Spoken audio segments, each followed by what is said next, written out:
Overcast morning has turned into a gorgeous Sunday afternoon for baseball as the Yankees and the Twins will try to complete this three-game set. As today, My Nine presents New York Yankees baseball. It's the defending world champion New York Yankees against the Minnesota Twins in the final game of a three-game set from Yankee Stadium in the Bronx. Hello, everybody, and welcome to Yankees baseball along with John Flaherty.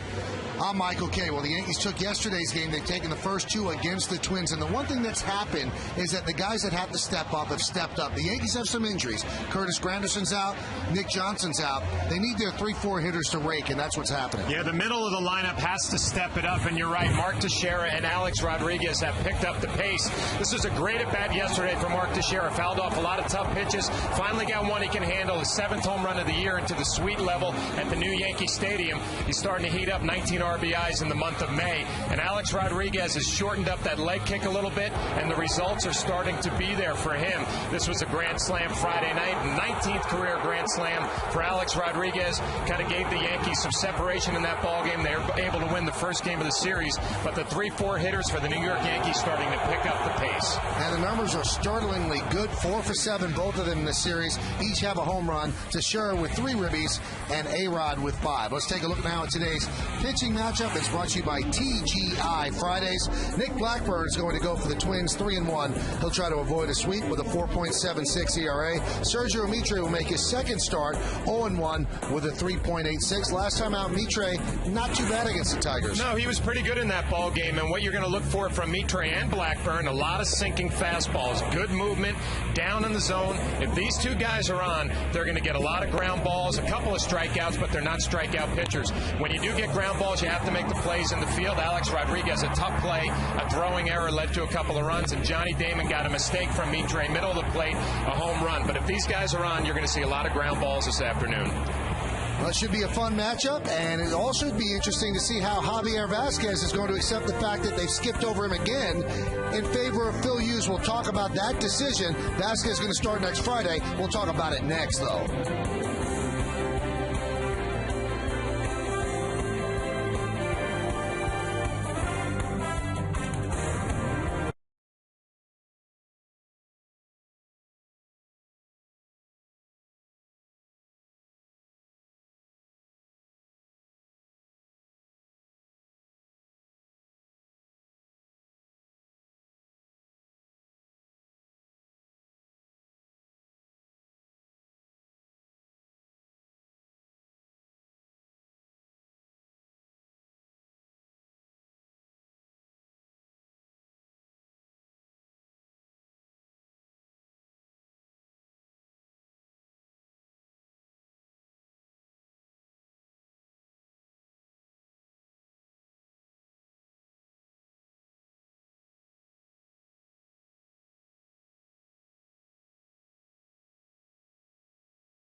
Moments away from the Yankees against the Twins Game 3. This is the Yankee rotation for the upcoming games. Against the Red Sox, it's Hughes and Sabathia.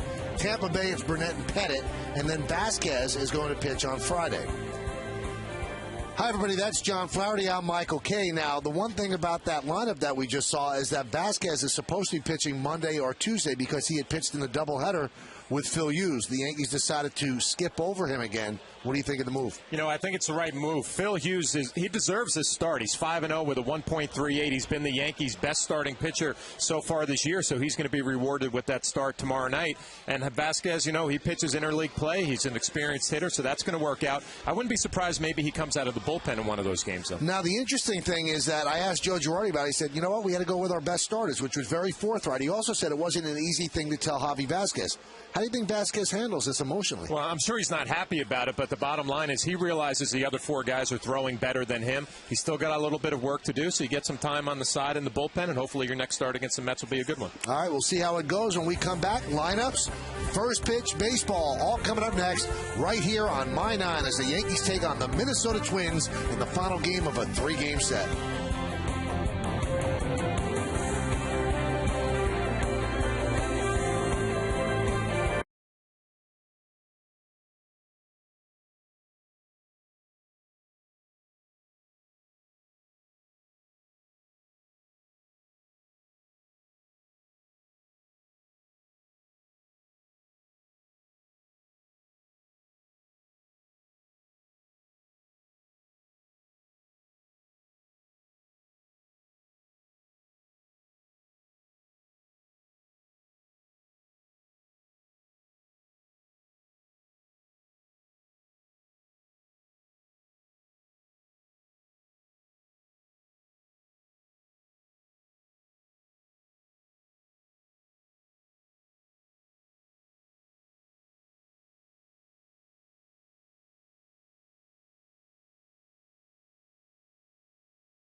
Brought to you in part by Verizon Wireless, America's largest 3G network.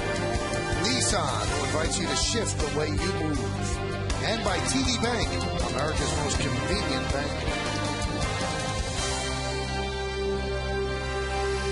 That's another great day in New York City, and the stadium is going to be jam-packed once again. Sergio Mitre on the mound. The Yankees have taken the field. Mitre's taking his warm-up tosses, and we're going to take a look at the Minnesota Twins starting lineup, brought to you by your local Chrysler dealers. Denard Span in center field will lead off. Orlando Hudson at second will bat second. Joe Mauer catches and hits third. Cleaning up and playing first base, Justin Morneau. Michael Kadire in right field will bat fifth. Batting sixth and DH, Jim Thome. Jason Kubel in left field will bat seventh. Batting eighth and playing shortstop, Alexi Casilla. And Matt Tolbert, the third baseman, will bat ninth.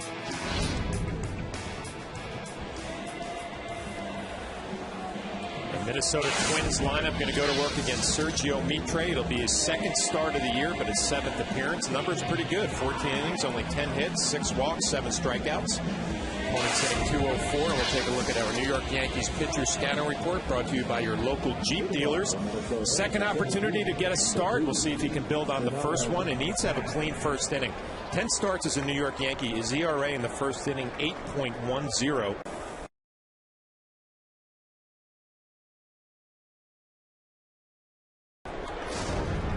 Twins coming at 22-14. The Yankees are 24-12. That's the second best record in baseball for the Yankees. Unfortunately, for them, the best record in baseball belongs to the Tampa Bay Rays. The Rays lead the Yankees in the American League East by a game. Denard Span's ready. Sergio Mitre's ready. And let's do it here in the Bronx. The first pitch is a low and inside, and we are underway. Sergio Mitre, a sinker ball pitcher. You're going to pay attention early, see if there's some movement down in the zone. Not necessarily left to right, but you want to see some movement down. A lot of ground balls. There's a strike.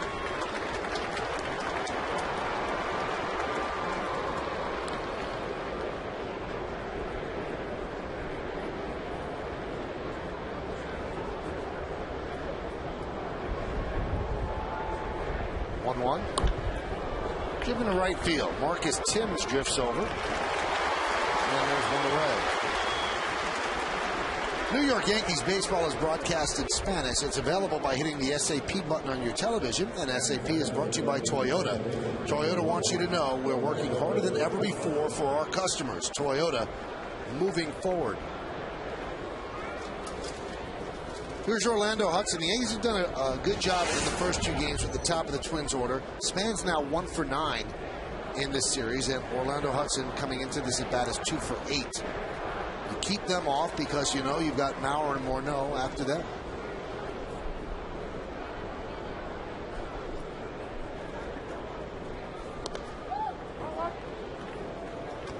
1-0. You expect Sergio Mitre to have a little better performance here this afternoon because he's prepared now as a starting pitcher. He's able to throw his bullpen session in between starts. A little better routine. We'll see if it works out for him. Foul back. 1-1.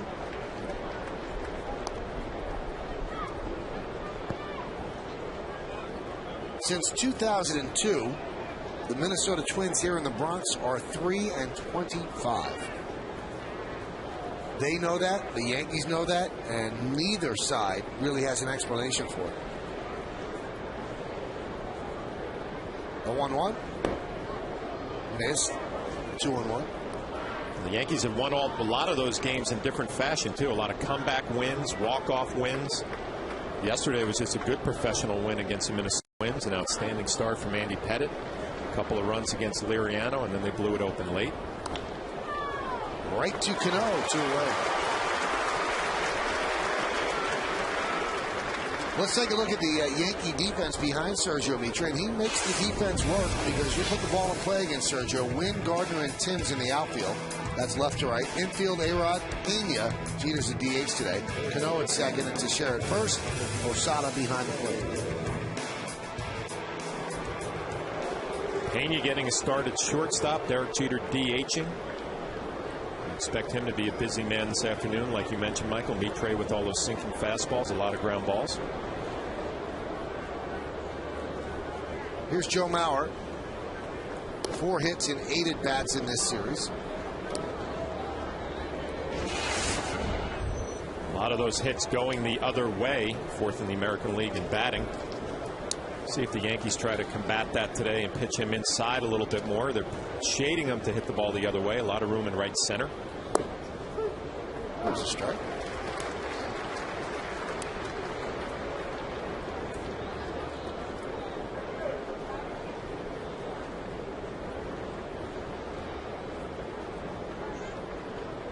Slightly open stance. There's a little room inside.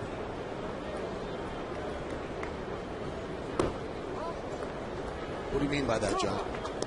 Well, I mean, he's a guy that likes the ball out over the plate. That's where his natural swing is, up the middle the other way. So you have room to get him up and in, especially. You see how he sets up.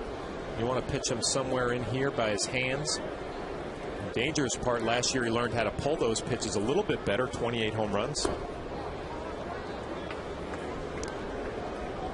Well, before last year, they said that the Orioles' #1 draft pick, Matt Wieters, was Mauer with power.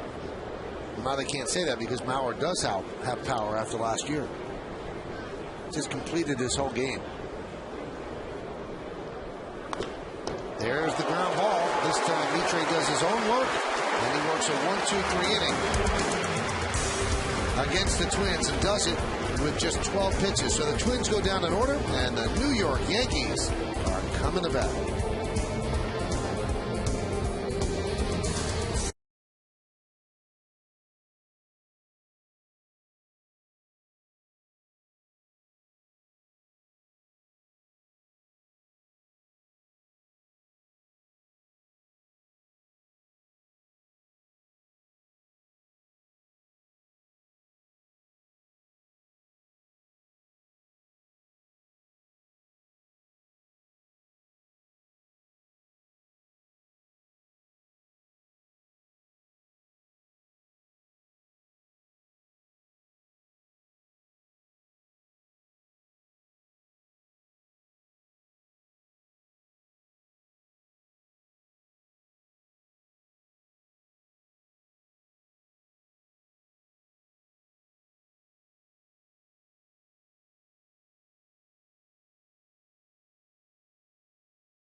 Let's take a look at the Yankees starting lineup, which is brought to you by Blimpie, America's sub shop. Jeter the DH, Brett Gardner in center field, will bat second. Batting third and playing first base, Mark Teixeira. The third baseman, Alex Rodriguez, will clean up. Robinson Cano at second will bat fifth, batting sixth, and catching Jorge Posada. Right fielder Marcus Timms bats seventh. Hitting eighth is Randy Wynn, he'll play left. And Ramiro Pena, the shortstop, will bat ninth. Yankee offense has picked up the pace a little bit lately in the last couple of games against the Minnesota Twins. They're going to go to work against right-hander Nick Blackburn. We'll look at the numbers: 3-1, 4.76. A lot of hits, 48 hits in 39 2/3 innings. We'll take a look at our Minnesota Twins pitcher scouting report, brought to you by Nissan, who invites you to shift the way you move. He is a strike thrower, only 1.9 walks per 9 innings in his career. You better play some defense. You can get a lot of ground balls. Over 58% of his outs are ground balls. And he had a hot May. Struggled a little bit in April, but May 2-0 with a 1.69 ERA.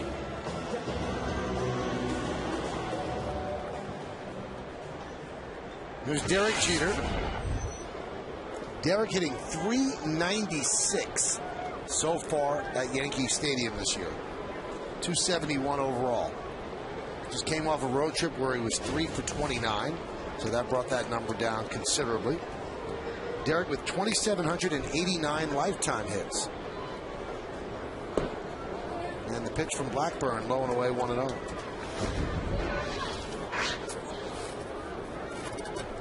.379 at home. 206 on the road.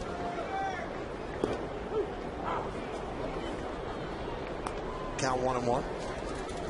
You watch Sergio Mitre work the first inning, a clean inning. Nick Blackburn, you're going to see a lot of the same things. Does not throw hard, does not strike out a lot of batters, relies on movement, has a pretty good changeup.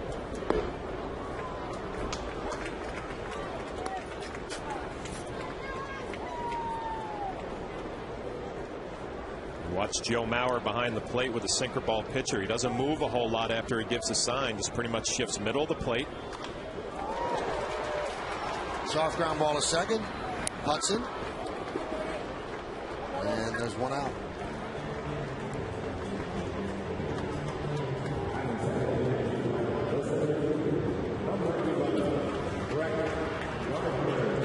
I was going to bring up Brett Gardner.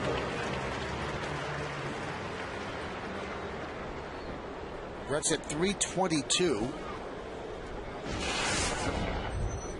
2 homers and 12 ribbies. 10th in the American League in hitting. On base percentage close to 400. There's one stat that I really like about Gardner this year, John, and he has 24 two-strike hits, and that's the best in the major leagues. He's not defeating himself once he gets 2 strikes on him.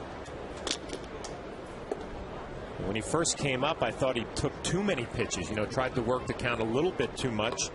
But there's no fear with hitting with 2 strikes. And, you know, to be honest, all you have to do is put the ball in play, and there's always the opportunity of a base hit. The way he runs, there really shouldn't be any fear of hitting with 2 strikes. Today's closed captioning is brought to you by your local Lexus dealer.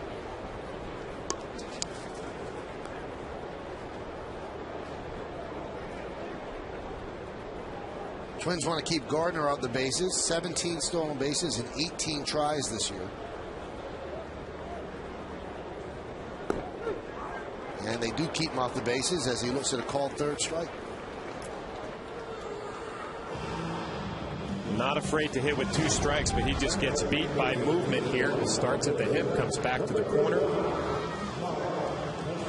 Front hip sinker, and you can see Tim Cheetah, the home plate umpire, an emphatic strike 3 call. Good pitch.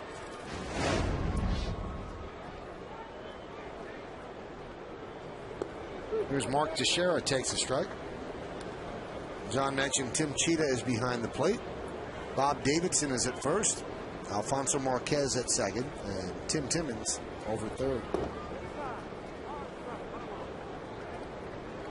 Lifetime against Blackburn, Teixeira wins that battle 6 for 6 with 1 double and 1 home run. 1-2. You know, my first thought when you mentioned those numbers, Michael, and we saw the home run from Teixeira yesterday, was a fastball down from Crane, and he was able to just drop the bat head. And obviously Blackburn being the sinker ball pitcher, a lot of pitches going to be moving down in the zone right where Mark likes it.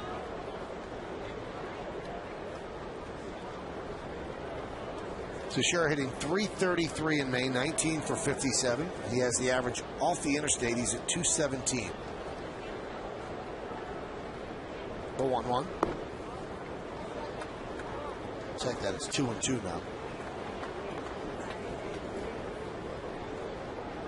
That's the difference between May and April. April showers, you know the whole deal. The 2-2. Just outside 3-2.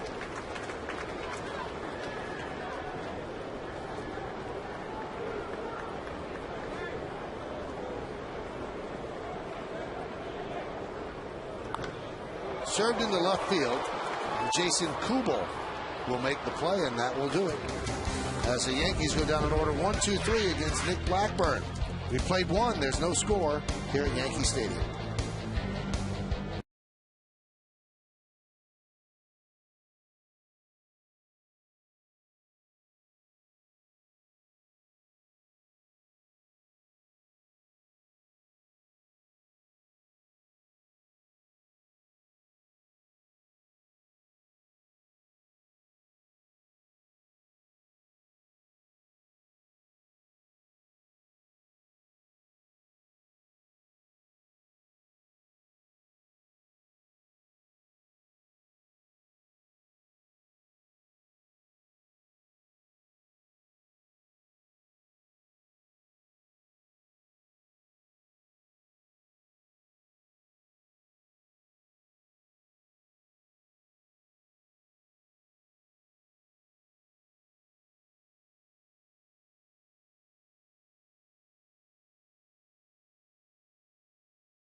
Pitcher do you think will have the most wins at the end of the regular season? Is it A.J. Burnett, Phil Hughes, Andy Pettit, or CC Sabathia?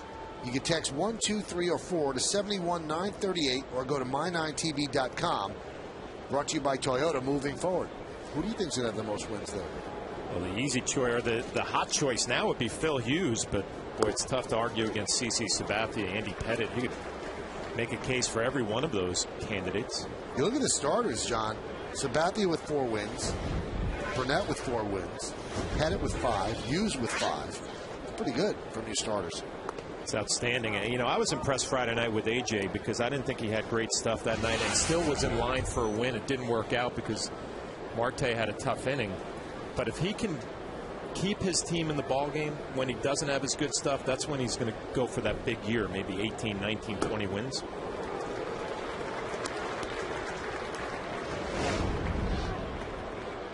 Looks like a slur for the first time from Mitre. Good pitch down.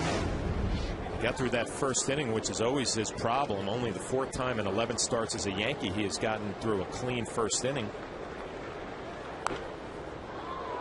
Morneau fouls it away. Now, Morneau really likes hitting here in this new ballpark. 13 for 24 at the new Yankee Stadium. In that series last May, he was unstoppable. So in 6 games, 542.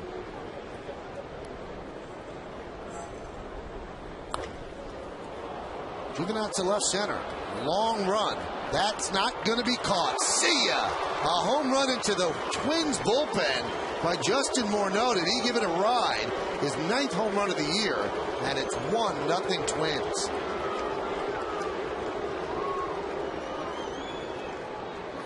Well, we're going to get another look at this swing and another look at this pitch. But this is a good pitch. I mean, check out the location. This is off the plate. And he just extends. When he first swung at this, I thought it was going to be off the end of the bat, a routine fly ball. Obviously, the ball carrying well the other way. But if you're Mitre and Posada, you have to tip your cap, I guess, on that one. Pretty good pitch. Kadire takes outside. Get another look at it. He kind of reaches out and drives it the other way. Randy Wynn can't do anything with it. Ends up in the Twins bullpen. I think that ball really took off, John, because it wasn't a cursory look by those outfielders. They thought they had a chance. Yeah, the wind obviously carrying the ball out to left field today. And, you know, just from the swing did not look like your typical home run swing. Looked like he was out front a little bit and had to extend, and the ball just kept carrying. Well, the middle of the order's doing what it's supposed to do for both teams. 3 and 4 for the Twins, 9 for 18, and for the Yankees, 8 for 15, and each one of them has a home run. What a start for Morneau to this season. He had some back problems at the end of last year, had wrist surgery in the offseason. The injuries are clearly not a factor. Swing and a miss as Kadire goes down on strikes.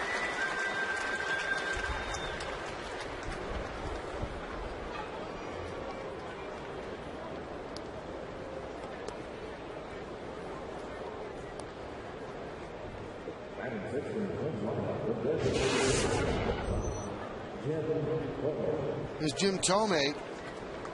He pinch hit yesterday and was struck out by Damaso Marte.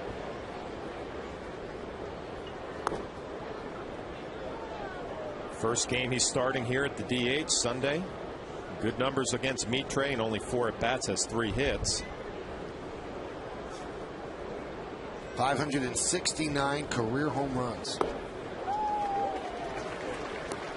Take a look at our scouting report on Jim Thome. You mentioned 569 home runs. That's the road to 600. He made a nice adjustment. He was a batting champion in Double-A, but just hit the ball the other way, slapped it, went to instructional league, learned how to hit for power. Maybe a chance for 570 today. Mitre's 3 for 4 in his career with a double. Obviously sees the ball well out of his hand. I played against him in Double-A, Michael, and there's no way you could have predicted he would have this many home runs in his career. Did he have a different body type, John? You know, he was a big man back then. Obviously, he's put on a few pounds. He's stronger. But his whole approach was just to kind of stay inside and slap it the other way. And he got with Charlie Manuel, the hitting instructor then with the Indians. Up the middle and through for a base hit. Charlie, who's obviously the manager of the Philadelphia Phillies, went to instructional league, learned how to pull the ball. He doesn't pull it here. He just stays on a sinker that's up a little bit and drives it right back up the middle. I'm thinking here, if you're Pena, if you can knock it down, you're going to have a chance with Jim Thome, who does not run well. He's able to sneak it through the middle.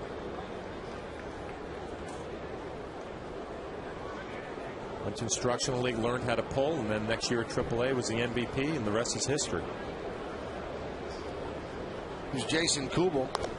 Now, did you get to know him in the minor leagues at all? I didn't know him in the minor leagues. We played winter ball in Puerto Rico against each other. Is he as nice a guy as people say? He's nicer.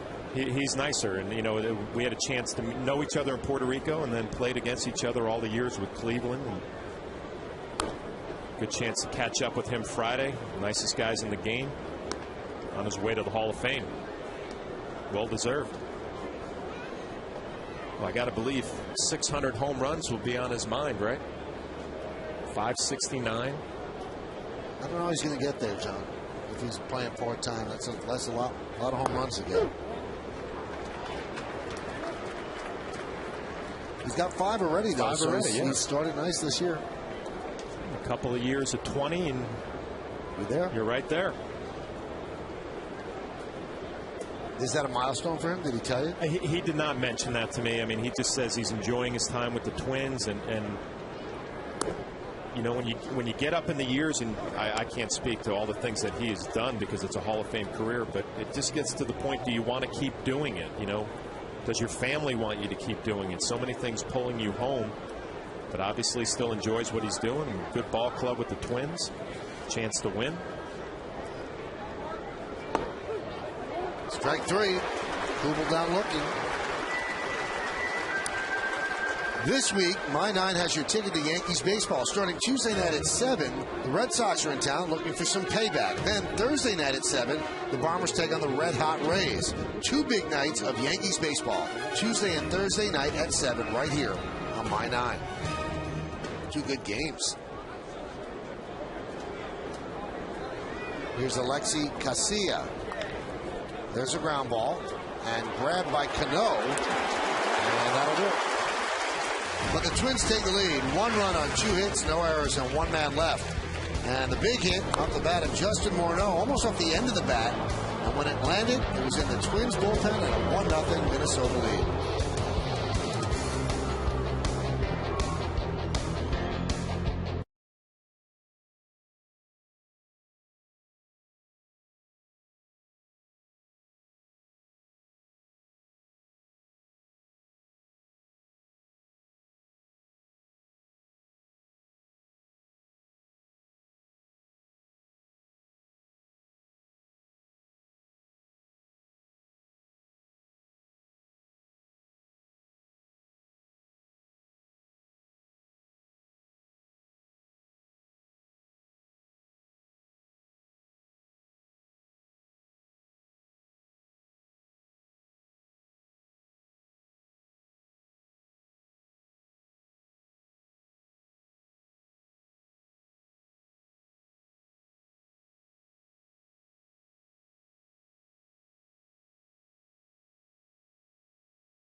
The Red Sox in the first of a 2-game set. Coverage starts at 6 with batting practice today presented by Audi and the Tri-State Ford Pregame. Then Ken Singleton joins John and me for the call.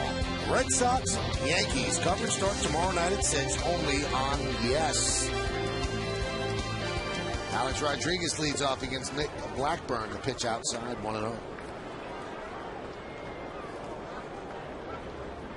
Kenny Singleton coming into town, and Big Poppy's getting hot too, Michael?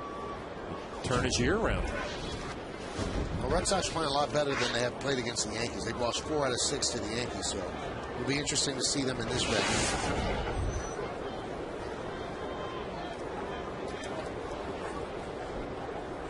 They got to be looking at these 2 games. The Red Sox coming in here kind of trying to make a statement saying we're going to be in this thing.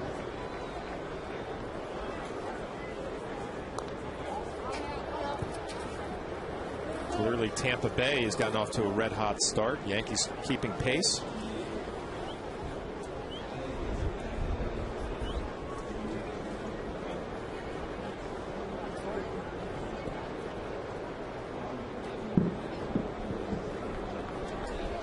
The 1-2. Just a 2-game set with the Red Sox. Tomorrow's going to be Daisuke Matsuzaki, who actually pitched well his last time out against Phil Hughes, who's been great. And then Josh Beckett, who's had back spasms, taking BP. He'll go up against CC Sabathia. Dribbled slowly, foul. Well, Alex Rodriguez is smiling. I don't think I have ever seen him take a swing like this. A lot of the swings in this series have been his A swing. This is not an A swing from Alex Rodriguez. Good sinker down, emergency hack. Lucky this has a spin that goes into foul territory. Swing and a miss. So Alex down on strikes. Good changeup from Blackburn. Talked a lot about his sinking fastball. His second best pitch is a changeup, and he can throw it to righties. Mauer setting up inside. A changeup inside to a right-hander. You do not see that very often. Alex Rodriguez was fooled. First pitcher I had ever seen do that. Greg Maddux did it to me on an 0-2 count back in his prime. Never seen a pitcher do it before. Grounded slowly toward first. Morneau will step on the bag to the second out. You shoot Maddux a look when he did that? No, you paid attention. I actually ran to the video room to make sure the catcher was setting up inside, because I'm like, there's no way a pitcher would throw a changeup inside, because if you make a mistake, it's going to end up in the seats. And sure enough, I forget who was catching, but he was setting up inside. It was on purpose, and he tried to do it the next at bat, and I was ready for it. What'd you do? A little double to left center field. Nice. Off a brand name. That's a Hall of Fame brand name.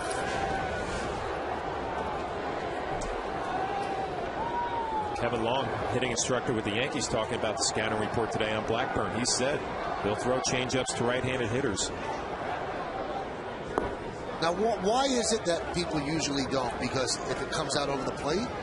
If you make a mistake right on right or left on left, whatever it is, like I said, usually it's a damaged pitch. It's going to be middle in, it's going to be up, and it's just easier for a hitter to hit a home run or drive a ball to the gap. So you really have, because for those that don't know, if you're a right-handed pitcher, your changeup to a lefty would go down and away. So to a righty, it would go down and in.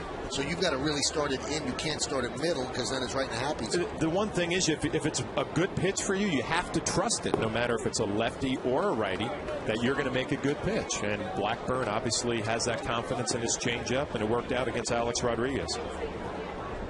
But there are a lot of pitchers who they shy away from it. I don't feel comfortable doing it, so you don't see it very often. How much, there's the changeup right there, how much do you think the location of a changeup gets a batter out rather than the change of speed? Change of speed will get him out front where you can make some contact. If you have the change of speed and the good action and location, that's when you have a swing and a miss for a strikeout. Hot shot up the middle, base hit. Rosada now with a 5-game hitting streak. Picks up a 2-out single, Yankees first base runner. Good at bat, good adjustment. He saw a changeup to pitch before, and he swung and missed. Made a little adjustment. You stay back a little bit, and it's a sinker, and it's a pretty good one. Down and away. Jorge not trying to pull it, not trying to do too much. Stays right on it, drives it right back up the middle. Jorge's been hot. Had a big afternoon yesterday as a DH, catching today. 11 for his last 32. And as I mentioned, a 5-game hitting streak. There's Timms. Pitch high. Now, why is Timms in against the righty? Well, Nick Swisher cannot hit left-handed at this point because of the biceps problem. And I asked Joe the question that you were wondering. Well, usually, if you have a biceps problem on the left arm, that's it would hurt you right-handed. He said, but it doesn't hurt right-handed because the arm is straight. When he torques the arm and it doesn't go straight, that's when it hurts from the left side. See, look at you. I had a question, and you found out for me. Yep. Doing your homework, your research early with the manager.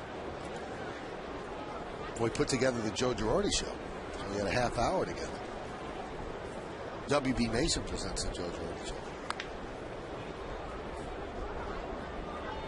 Well, because of that, Marcus Timms will get some extra at-bats against some righties.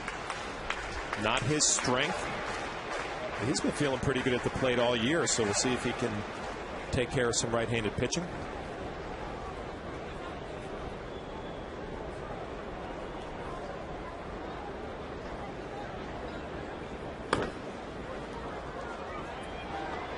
For 7 in his career against Blackburn. So he does have some at-bats. Has not had much success so far. That's what he's done against left-handers, and that's why they got him. 414. Hasn't been an automatic out against righties. 235. Overall 348. No complaints with the way Timms has played. 2-2. I guess the concern today would be playing right field. And Marcus hasn't looked smooth every game in the outfield, and he's playing right field today. Randy Wynn playing left.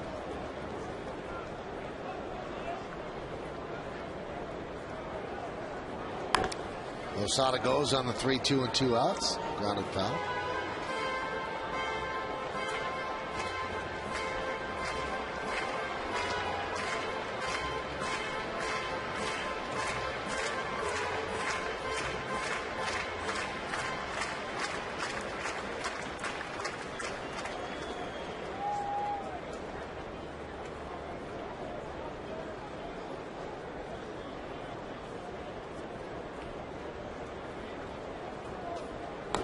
Three-two. Fouled away again. Makes the seats. Blackburn coming right at Marcus Thames. As you see Curtis Granderson watching. Actually took some batting practice out on the field today. So good news for the Yankees. It looks like he's getting closer to coming back. He doesn't have any setbacks. Out with a groin injury.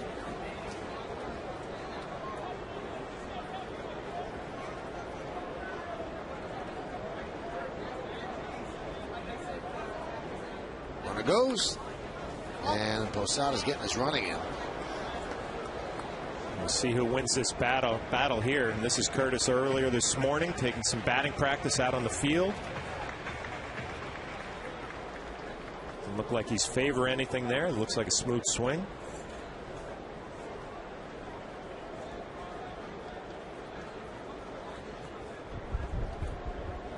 Really don't have an exact timetable on Granderson. Still looking at probably 2 more weeks at the minimum. And another foul ball. Okay, so now at what point does Posada start to get ticked off? Right now, as he's coming back to first. And you can see breathing a little heavy. It's a good battle here, though, between Blackburn and Thames. 4 consecutive sinking fastballs. Marcus has not been able to do anything with it. We'll see who gives in here. Blackburn keep going with it, or does he make an adjustment with an off-speed pitch?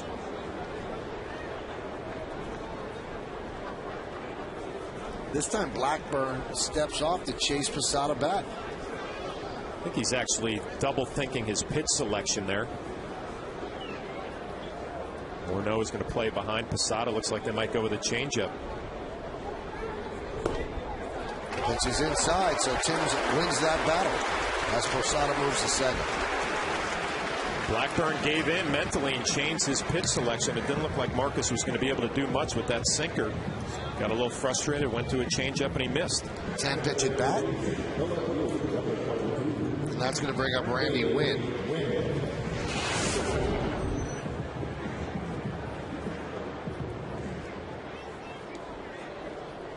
Each of the last 2 days before the team hits the field at like 9:30, 10 o'clock in the morning, Randy Wynn has been in the batting cages next to the Yankee clubhouse, working with Kevin Long over and over and over again. Pitch after pitch, working from both sides of the plate.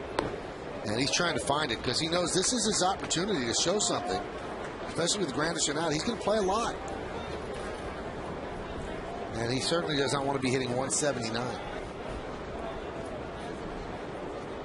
Heard Kevin working with Randy in the batting cage on the field, and you know, obviously you work harder than me. You were here earlier than I was. You got to see Randy in the cages underneath the stadium. I saw him out on the field. Kevin was talking a lot about keeping your head behind the swing. Feels like Randy maybe gets out a little bit too much on his front side. Really trying to stay back, keep the head behind the swing, hopefully see some better results. Sometimes you start drifting as a hitter and your head starts going forward this way. Everything speeds up a little bit and you miss the pitches that you should be hitting. 1-1. Didn't miss that. Rockets it into right center field. Posada will score. Thames is going to third. They're waving him home. The throw goes to third. Wins there with an RBI triple. And the Yankees lead 2-1.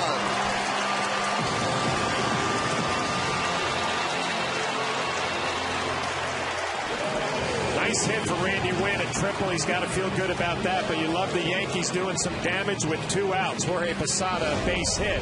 A big at bat from Thames, working a walk, and then Randy Wynn, I guess that head is behind the swing there, gets a sinker and just drives it to right center. Posada will score easily. Here comes Marcus Thames around second. Looking to Rob Thompson, the third base coach, gets the sign. Here comes Randy Wynn. He peaks a little bit, good speed. A couple RBIs on the triple, a big 2-out triple. So 2-1 Yankees, and here is Ramiro Pena. And for Wynn, his 5th and 6th runs batted in. See, Span comes up with it. He's going to relay to Orlando Hudson, I believe. Gets the relay throw and decides to go to third to try to catch Randy Wynn, but just too much speed.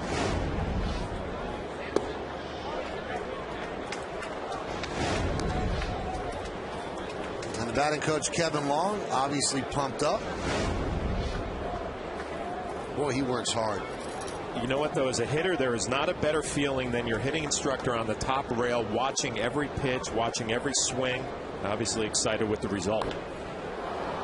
Popped up, shallow left center. Casilla called off by Kubel. Kubel makes the play for the final out of the second inning. 2 runs, 2 hits, no errors, and that big triple by Randy Wynn as he stranded at third. 2-1 Yanks.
New York City. Watch back-to-back episodes of Law & Order Criminal Intent every Monday night starting at 8 p.m. and Law & Order Special Victims Unit weeknights at 11:35. It would be a crime to miss them on My 9. It's 2-1 Yankees. The scoreboard brought to you by Boar's Head Premium Deli Meats and Cheeses. Matt Tolbert will lead off against Mitre. Yankees are looking for 80-85 pitches from Mitre. Threw 69 pitches in that start against the Tigers.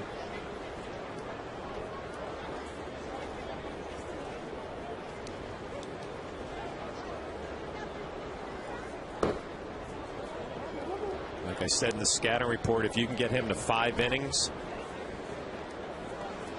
with the lead, if you're Joe Girardi and Dave Island, you would be ecstatic.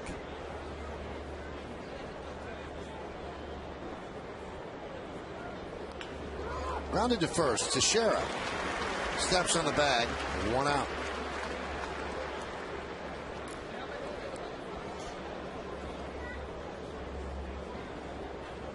Now back to the top of the lineup and Denard Span. Bat day here at the stadium. Nice looking bat.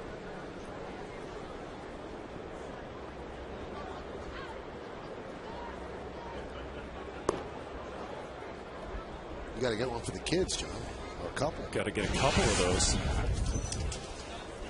Now, I'm always curious about this. You have two boys and a daughter. Now, when you bring that back, you had to bring one for the daughter, too? Definitely. You do? Okay. Definitely. Does she play softball? She does not. She's actually playing a little travel basketball now. Lofted into center field. Gardner's there. But still, she doesn't want to be left out when you bring the gifts home. No, she's got to be part of the action. And she actually had cheerleading practice today. I don't know if you knew, but she was on a cheerleading squad that was second in the nation last year. Wow. Went down to Disney World. The Orangetown Patriot cheerleaders had a big year. Very competitive, that cheerleading. Something new for me, new environment. But she's got that competitive instinct from you, right? And her beauty from Malin. It's put perfectly. Thank you. Here's Orlando Hudson. Malin is John's wife. Count 0-1. Hudson lined out to Cano in the first inning.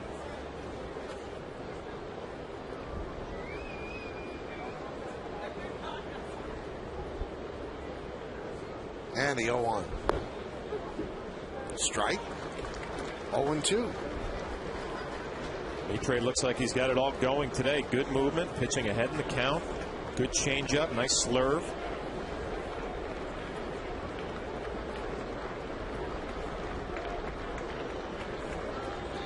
Strike 3. Hudson down looking. That's an impressive 1-2-3 inning for Sergio Maitre as the Twins go down in order. We go to the bottom of the third. 2-1 Yankees.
And they're brought to you by New York Lottery Powerball. With Powerball and Mega Millions, now you have 4 days a week to win. Play big, play both.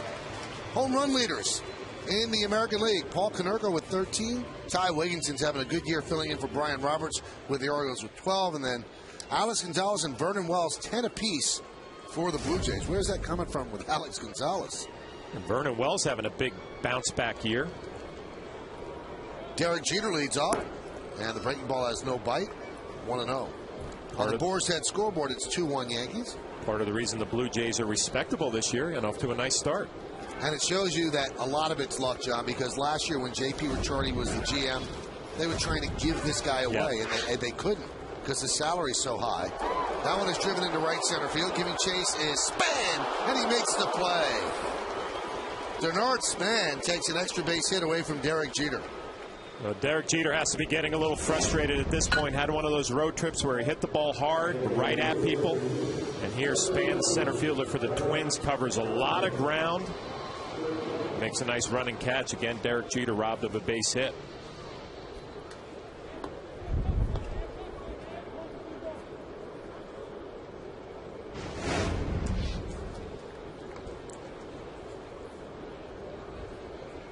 Yeah, he knows he hit it well. Here's Brett Gardner.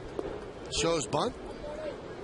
Takes a strike. Yesterday, Gardner reached on a fielder's choice, but that does not count toward reaching safely, and even stole a base. So that broke a streak yesterday of reaching base safely in 16 straight games. Count 1-1.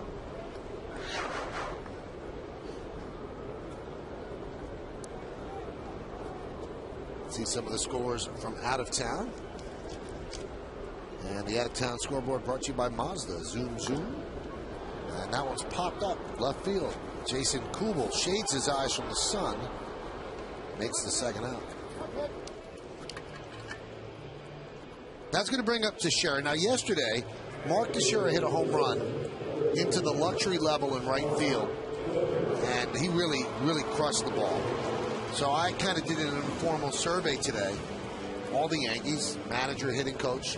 What's more likely, hitting the ball into the upper deck and right, or hitting a ball in the seats over the restaurant in center field? So, John, what would you think would be the overwhelming feeling of Yankee players? Well, the first thought that I have is obviously guys pull the ball for more power than going to dead central. You don't see that very often, so my first guess would be pulling the ball to right field. That's pulled to right field. Not into the upper deck, but into the corner where it's fielded there by Kadire, so a two-out single by Teixeira. Well, before I give you the answer, let's see exactly where Teixeira's home run landed yesterday. He had a really good at-bat. Fastball down. All right, so it squeezes into the front row of the suite level. The overwhelming majority, John, think it's center field. Now, one of the few guys who said it with any certitude that he thought it would be right field is Kevin Long. But here's Alex Rodriguez's take on it, and he's at the plate right now. He said, people have hit it into the seats in center field in BP. Robinson Cano has. He said, in all the games we've played here last year and this year, no one in BP has ever hit the ball into the upper deck and right field. That's a high fly ball. Orlando Hudson battles the wind and the sun to put it away for the final out of the inning. No runs a hit, no errors, and one man left on base. We played 3, 2-1 Yanks.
Brought to you by your local Dodge dealers.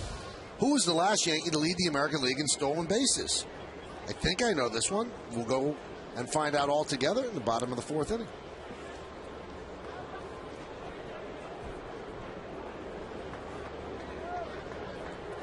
Here's Joe Mauer.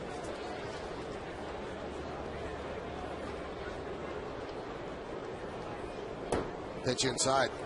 Now, I did find out through further research, John, that during BP, 2 guys have hit it into the upper deck in right field. No Yankees, though. Russell Brandon and Josh Hamilton.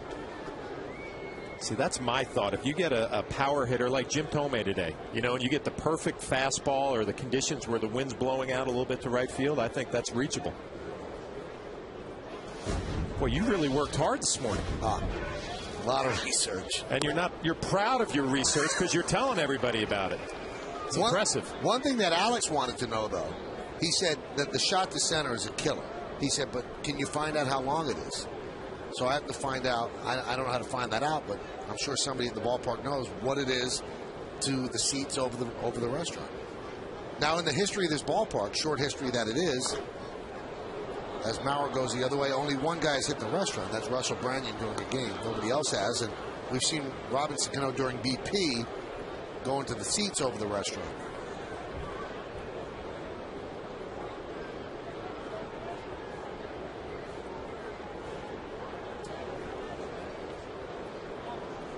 So the right-handed batters really only have one thing to shoot for, and that's center field. But if you remember at the old ballpark, John, I'm sure you do, I think you were with the Yankees, and Derek Jeter went into the upper deck in the right field side from the right side. That was unbelievable. That's incredible. But this upper deck is reset. The other one kind of hung over. This one is way back, and Teixeira admitted that he really crushed that ball yesterday. It didn't come close to going to the upper deck. I'd like to see it. 2-2. Just missed inside. Good pitch, good try. Been impressed so far with Mitre. Tries to go for that front hip sinker. Just doesn't get it to come back quite enough. You know, Joe Mauer is going to get the benefit of some of these calls, the close ones.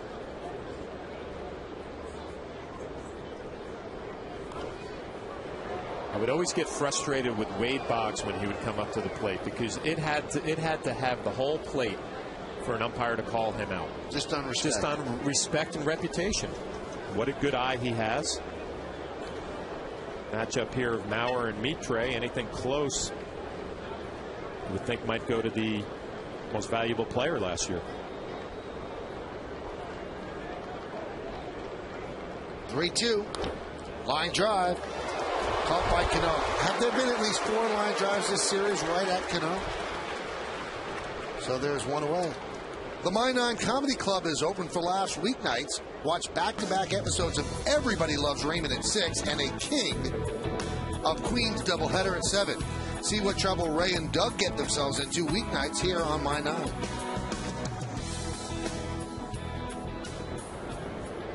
Here's Morneau.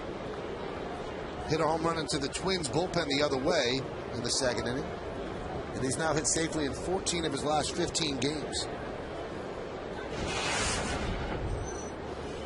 371, 9 home runs now, and it wasn't a bad pitch. A slurving breaking ball down and away off the plate.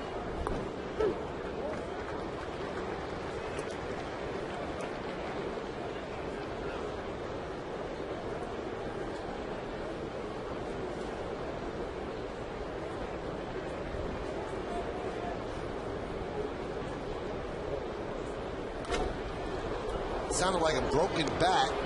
Fly ball to right center. 2 outs. Now the Yankees, both teams have played pretty good defense in this series, but yesterday, a lot of glove. This one was the first play of the game. Brett Gardner takes a base hit away from Denard Span. Then Andy Pettit grabs the comebacker. Nice diving play against Butera by Nick Swisher. And then Robinson Cano with the line drive fest.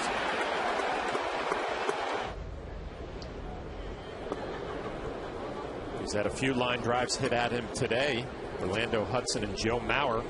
It looked like Robinson had a little trouble. I don't know if he couldn't pick up the ball out of the seats for a day game or if that line drive had a little bit of spin that fooled him. Still able to make the play.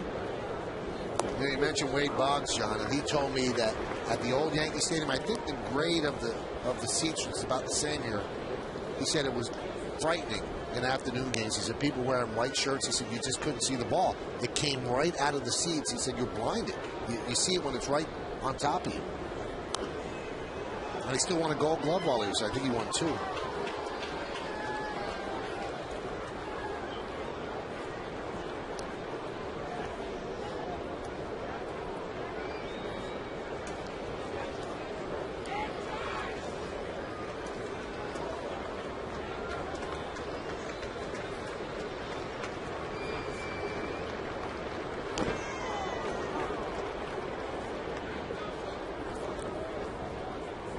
Take a look at Robinson Cano here with this line drive from Joe Mauer and the reaction after he catches it. I don't know if it had some spin or he had some tough time picking it up coming out of the seats.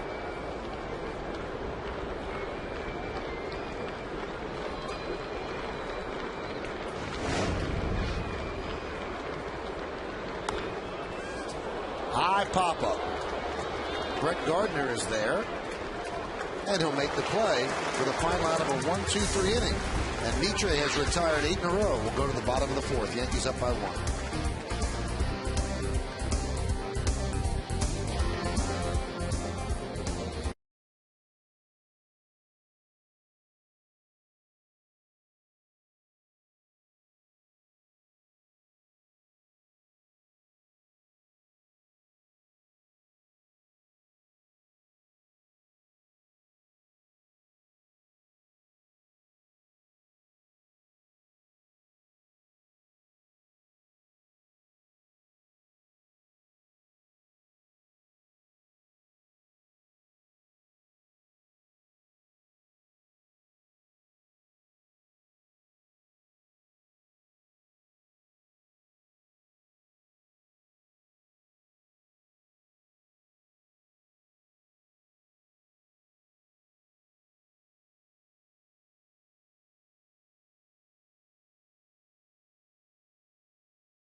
Around you to say thank you.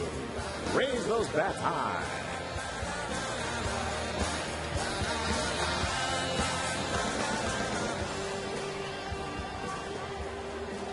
Thank you. Please lower your bats carefully.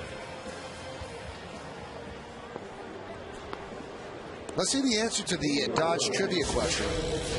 Who was the last Yankee to lead the American League in stolen bases?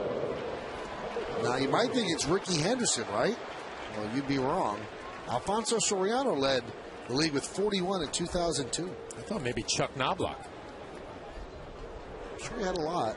But by 2001, his big years were over, yeah. There's a strike to Robinson Cano. Ricky led it in 85, 86, and 88 with the Yankees. 5 years with the Yankees.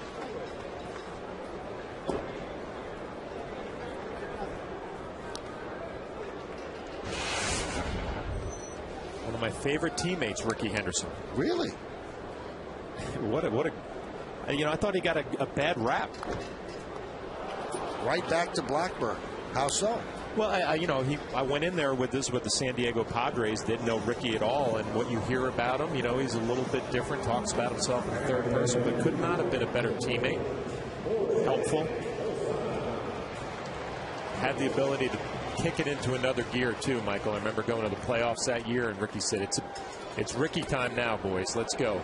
Led off that series with a home run. We ended up getting swept by the Cardinals, but Ricky was there. He did talk about himself in the third person, and Michael Kay hates that.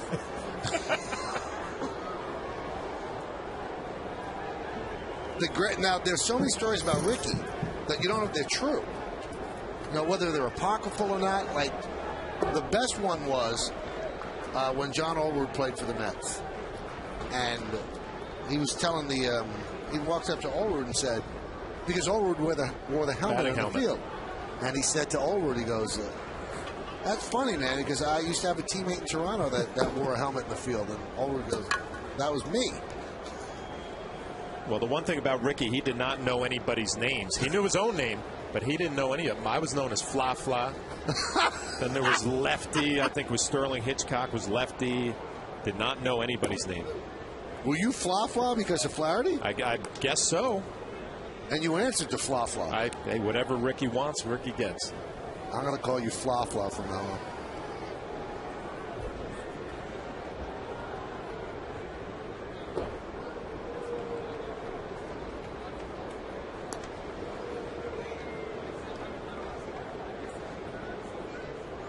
There was once when he was playing for the Yankees, I was a writer then, and he'd given me some kind of inflammatory quote. We made it into a big packed page, and so then obviously it was a story that the other writers followed up, and they asked him about it, and his response was, "I did not even talk to Stephen K."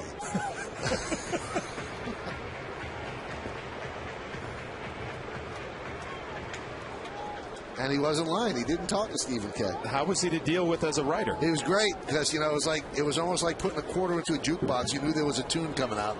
He was going to give you some kind of quote. And you know what? He was one of the greatest players that you'll ever see. Posada down looking. This day in Yankees history is brought to you by Cadillac. Visit CadillacTristate.com to view our attractive lease and finance offers and to find a dealer near you. On May 16th of 06, Yankees overcame a 9-run deficit to the Texas Rangers, and it was capped by Jorge Posada's 2-out, 2-run walk-off home run.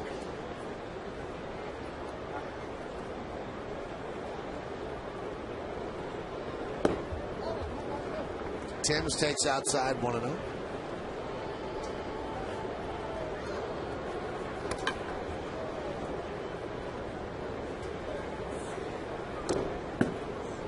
Along with Fla Fla, I'm Michael Kay. You're watching Yankees baseball on My 9. Thank you for spending part of your Sunday afternoon with us. It's 2-1, Yankees leading. Now, if you saw him today, would he walk up and say, hey, Fla Fla? No, he would say hello and recognize me, but would have no idea what my name is. Right.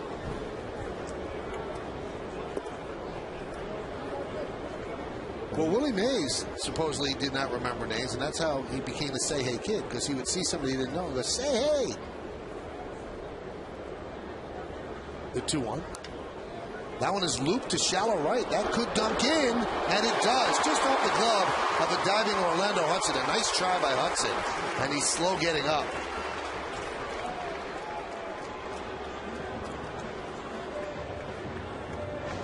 Orlando Hudson has won 4 Gold Gloves in his career. You kind of expect him to make the spectacular catch just out of his reach off the end of his glove.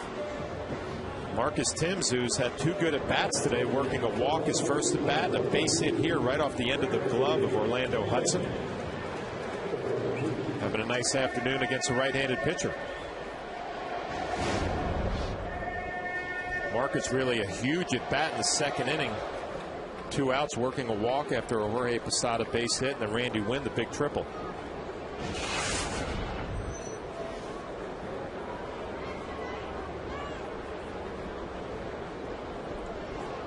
And here is Wynn.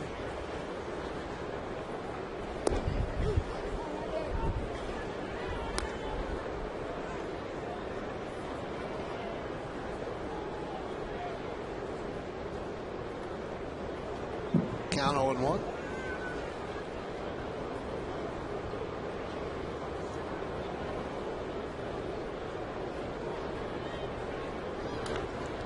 High fly ball, right field. Kadire back. On the track, he'll make the play for the final out of the 4th inning. No runs are hit, no errors, 1 man left. We played 4. It's 2-1 Yanks.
Wireless scoreboard on your screen says 2-1 Yankees leading the Twins.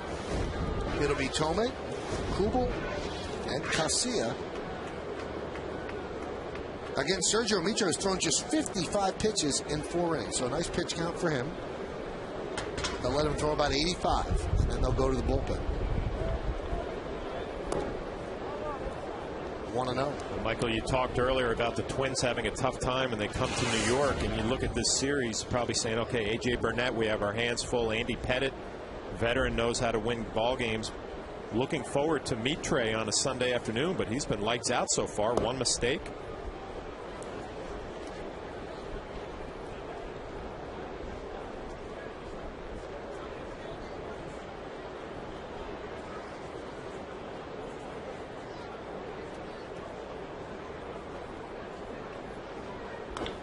Hot shot, but Cano hasn't played in short right field.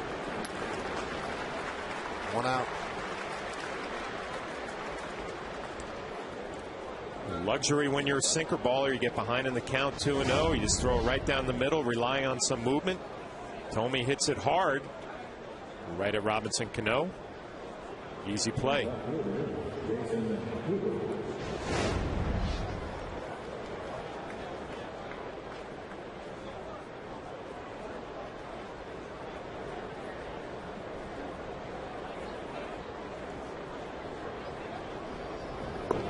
Pitch to Kubel's outside. 1-0.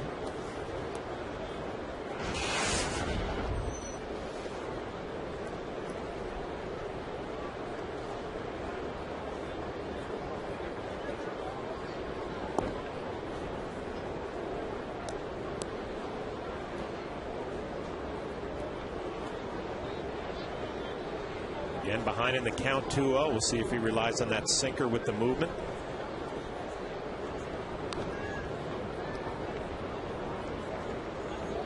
John, if he's got that sinker with movement, why wouldn't you throw it all the time? Because, you know, a major league hitter, if you keep seeing the same pitch with the same movement, eventually you're going to put some better swings on it. So you have to change speeds a little bit, change ups. Dave Island, pitching coach, looking on, some breaking balls, and, you know, occasionally throw some four-seamers, too. To keep them guessing on what you might do. You know, we talked yesterday about how Francisco Liriano took almost 2.5 years after having surgery to return back to what he was. Sergio Mitre had the same surgery. And last year he was not the pitcher that he was before the surgery. Now he's closer to that. High fly ball, left field. Wind. Angles himself to fight the sun, and he fights it right into his glove for the second out. A veteran outfielder knows the tricks of the trades dealing with the sun. You see the sunglasses on, but angles his body. Waits to the last minute to commit to make the play. It was a good signing by the Yankees bringing this guy back. And just for what you said, Michael, about coming back from Tommy John surgery. And right away, they notice a little more life in the arm in spring training. Better sink on the fastball.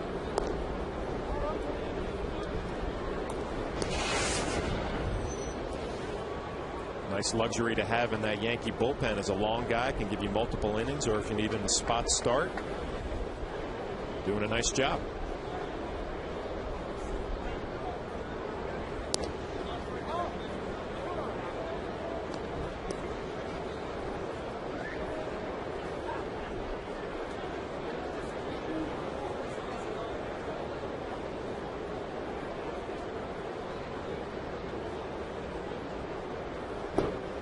There's a strike.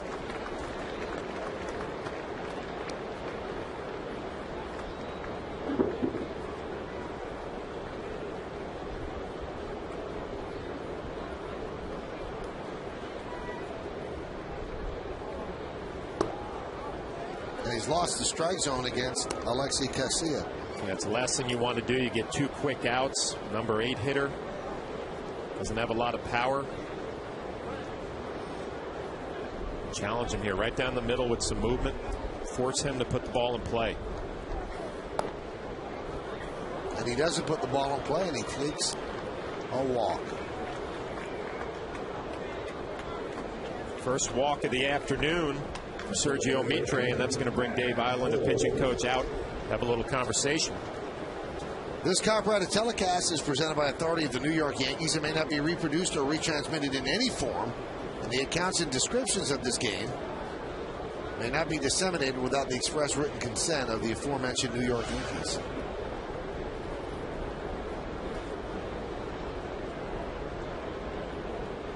What could have been said in that conference? I just think giving him a little rest here. And, you know, he threw 69 pitches the last outing against the Tigers, so I don't think fatigue is a factor right here. But maybe Dave saw something with a mechanical issue, flying open a little bit. Some of those fastballs looked a little more left to right than down.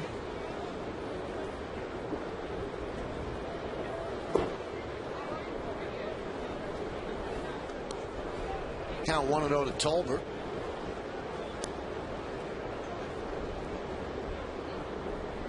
They just recalled Tolbert from AAA. Their AAA team is in Rochester. That was on May 11th. And he was hitting .232 down there in 27 games. And they recalled him when they put J.J. Hardy, their shortstop, on the DL with a bad wrist. Manager Ron Gardenhire likes this guy. He can run. He's a switch hitter. And we talked about Nick Punto the first game maybe being a perfect twin player, and Tolbert falls in that category as well. Mark Teixeira doing some acting there, trying to get an Emmy. Check this out. Acting as if he missed the ball.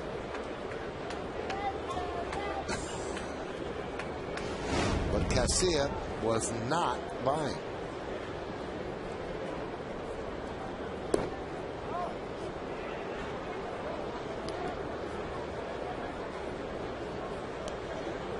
See if Ron Gardenhire makes something happen here. Casilla's got a little bit of speed at first base, can steal a base.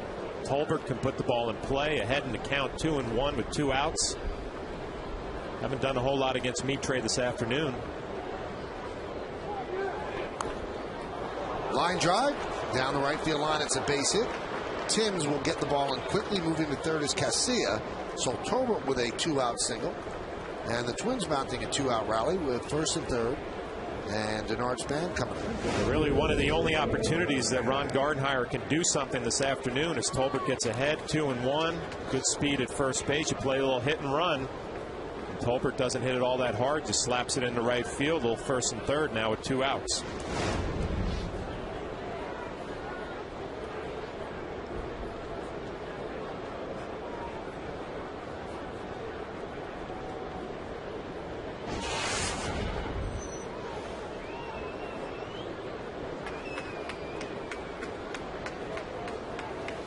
Span 0 for 2. Fly ball to right, fly ball to center.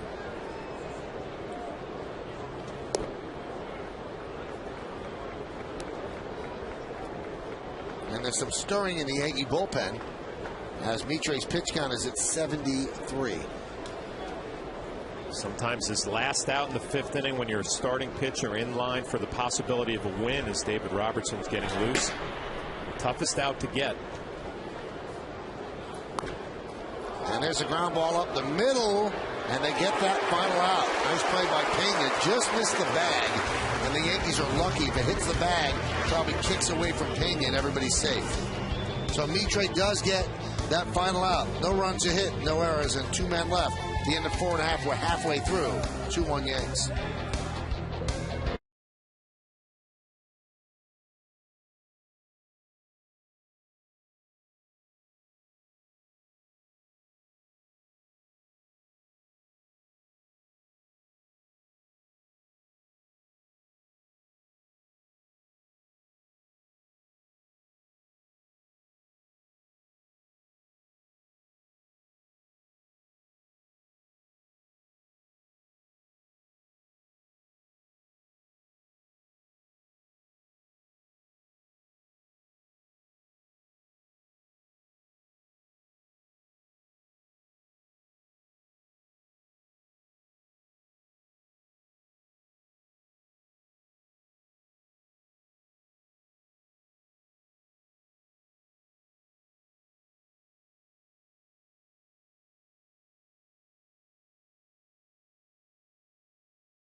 Baseball on My 9 is brought to you in part by BMW, the ultimate driving machine.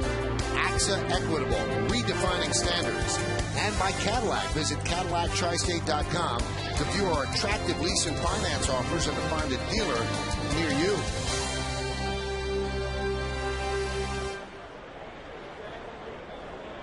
Ramiro Pena will lead off. Count 1-0. Verizon wireless scoreboard 2-1 Yanks. Bottom of the fifth.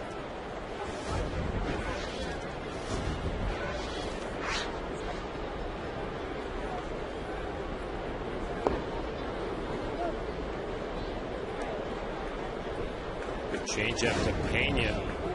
Number 9 hitter, you get a fastball count. You think you're going to get one to lean on, and Blackburn pulls a string.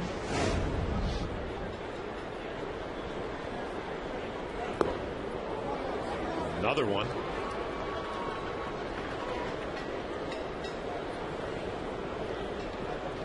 Miro Pena saying, boy, I'm getting pitched tough here. Batting 133 coming into this at bat, and Blackburn is bringing out his A game.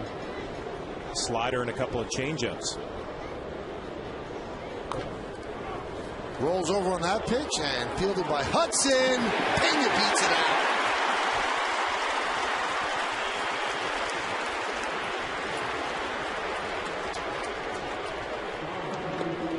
Perfect placement for Pena. You can see it's going to be a sinker down. Just slaps at it, puts it in play, and take your chances.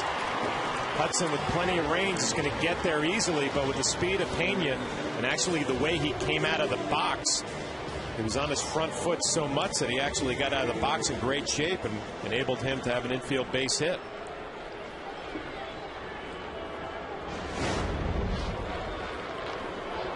Let's see if they have him moving.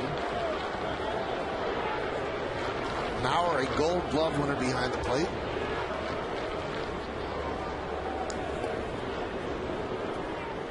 Blackburn really quick to the plate, too. Has not allowed a stolen base in his last 67 innings. Goes back to September of last year, so tough to run on. The combination of Mauer behind the plate and Blackburn quick to the plate.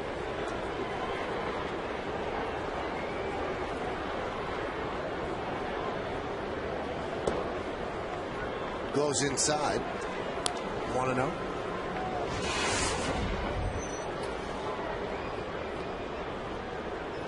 Twins trying to escape New York with just one win. They lost the first 2 games of this series.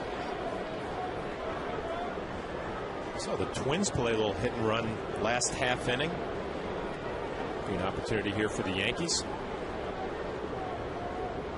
Runner goes. Perfectly executed.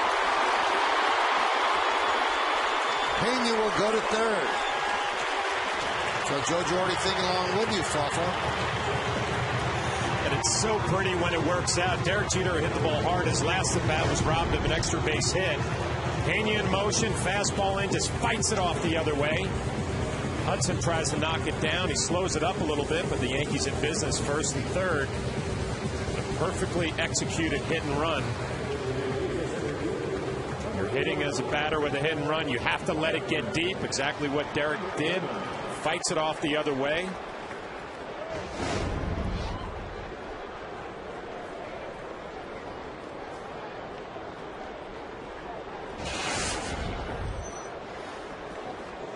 Yankees trying to tack on to a 2-1 lead. Here is Gardner. He's 0 for 2. Struck out. And a fly out to left.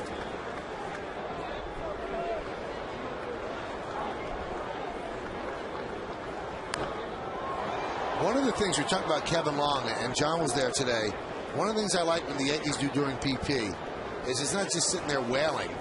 A guy will get into the batter's box and Kevin Long will go first and third, nobody out, and he wants you to do what you would try to do during the game. So they work on situations like this, so when the batter goes into the box, he's got a plan, John.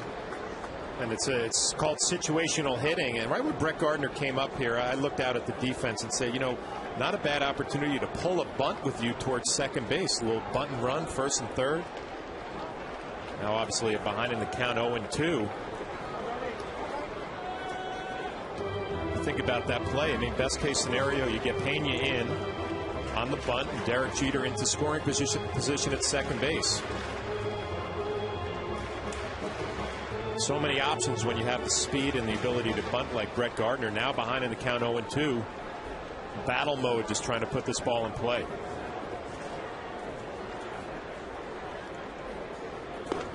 And he does not put it in play. He chases a pitch out of the zone and strikes out for the second time. Well, good job by Blackburn. He does not go with the two-seamer. He goes with the four-seamer up. Gardner has seen two-seamers all day out of the hand. You're thinking it's going to move down, but it stayed true up in the zone. Maurer setting up high, picks up a big strikeout.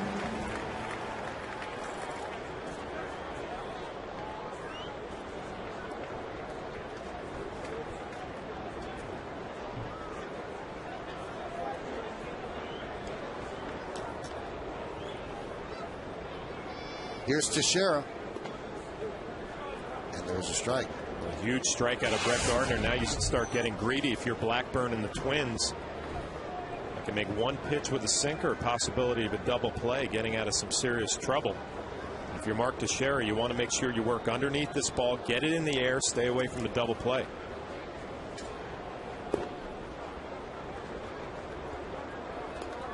Count 1-1.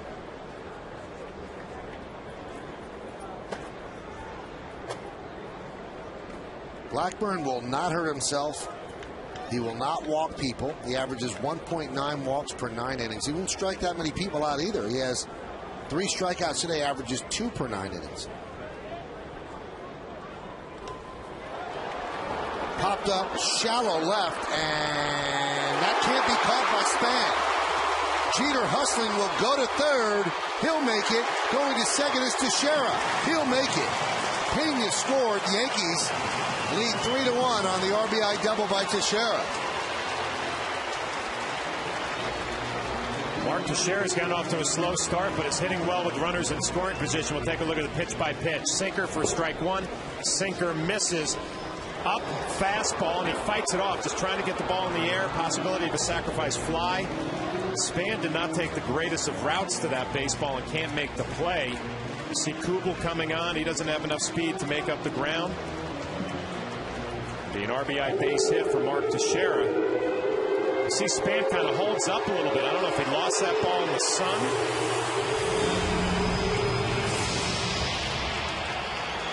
Usually a very reliable center fielder.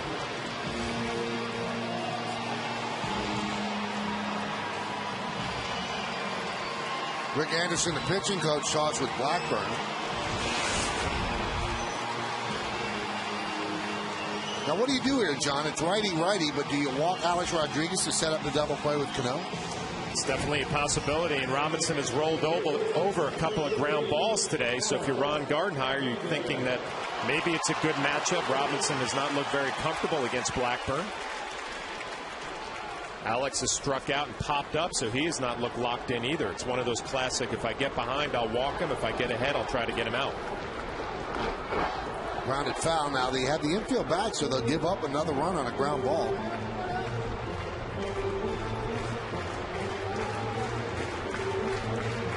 Including today's 0 for 2, he's 3 for 11. Against Blackburn. See what the Twins are going to try to do, and it's like a lot of major league clubs. You try to pound Alex Rodriguez inside. Get him thinking about that sinker, thinking about the inner half of the plate, and then you could expand on the outer half. I'm sure the thought is also in Alex's mind. He saw a changeup inside early on in the game for a strikeout, so that's something to think about. Grounded softly to third. They're coming home to try to get Jeter, and they get him. That's a nice play by Tolbert.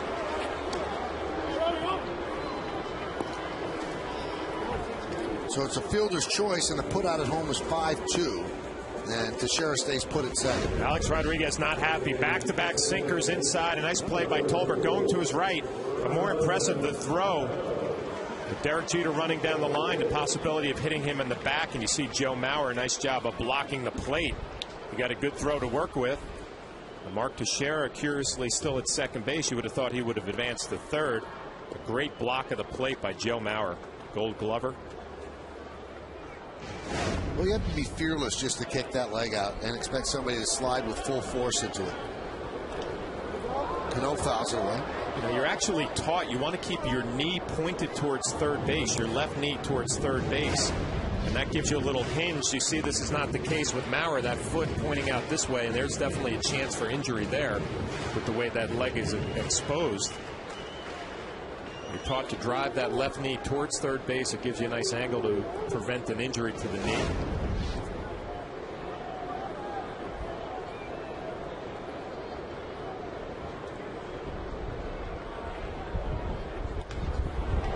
Driven out into left center field, Denard Span will make the play on the run for the final out of the inning. So the Yankees get another run on 3 hits, no errors, and 2 men left on base. We played 5 at the stadium. Yankees 3 and the Twins 1.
Let's look at the out-of-town scoreboard, brought to you by Time Warner Cable's All the Best Triple Play. Detroit leading Boston 5-1. They won in extra innings yesterday. Toronto leading Texas. Cleveland over Baltimore. Seattle and Tampa scoreless. White Sox and the Royals 2-0. White Sox lead top of the third. Angels a little bit later on. Florida is attempting to sweep the Mets in a 4-game set. They lead 6-0. Sergio Mitre still in there, and he will face Orlando Hudson. Yankee bullpen is throwing, so he's on a pitch-by-pitch, batter-by-batter basis. The pitch is low, 1-0. Big inning here for Mitre, 2, 3, 4. Hudson, Maurer, and Morneau. Obviously, a lot of the power in the middle of the lineup for this Twins team.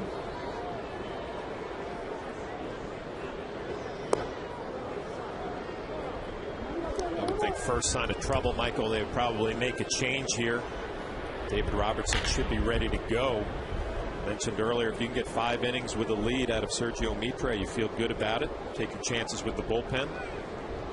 He's done a great job to this point. Strike.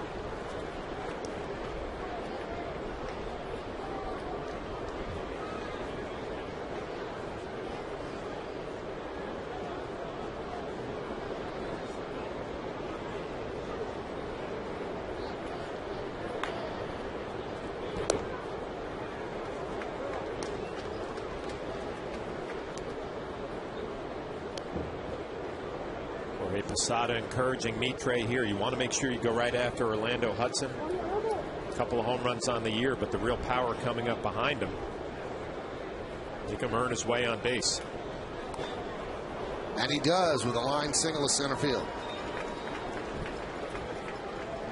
Feel a lot better about that than walking him. You see Mike Harkey giving the sign, waving his hat that Robertson is ready to go if Joe Girardi wants to make a change.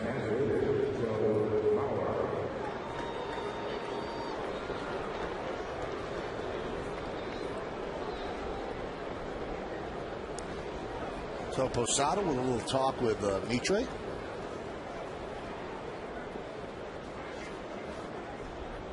Mauer's hit a couple of balls hard. Doesn't have anything to show for it today.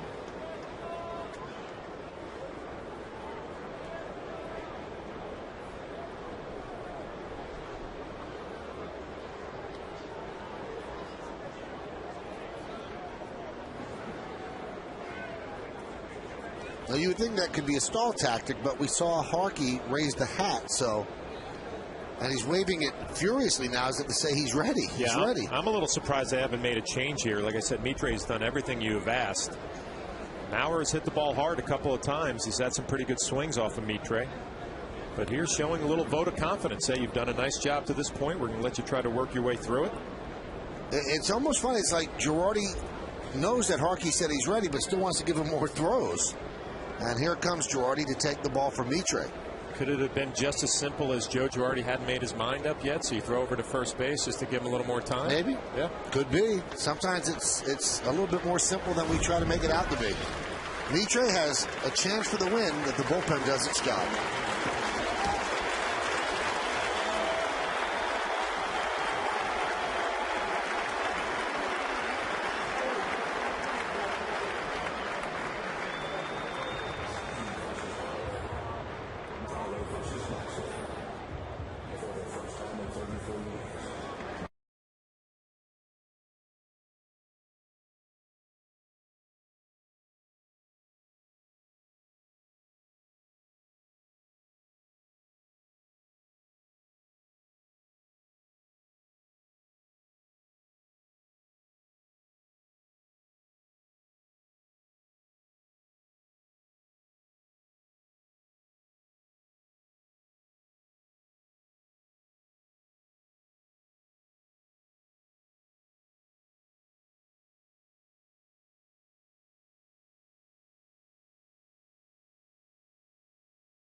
Join Rosanna Scotto and Greg Kelly on Good Day New York, weekdays from 7 to 10 a.m. on Fox 5. Well, Joe Girardi makes the call to the bullpen, brought to you by Verizon Fios TV, internet, and phone. This is beyond cable. This is Fios. And Girardi goes to David Robertson, who has struggled, but the last couple of times he's done better. But it seems like the location is not the same as it was last year, John. And especially getting behind in some counts. You see the ERA is inflated. He's given up a hit in 7 straight games. And he's responsible for the middle of the order right now. Some big outs if he can get them. Joe Mauer, Morneau, Kadire, and Thome coming up after him.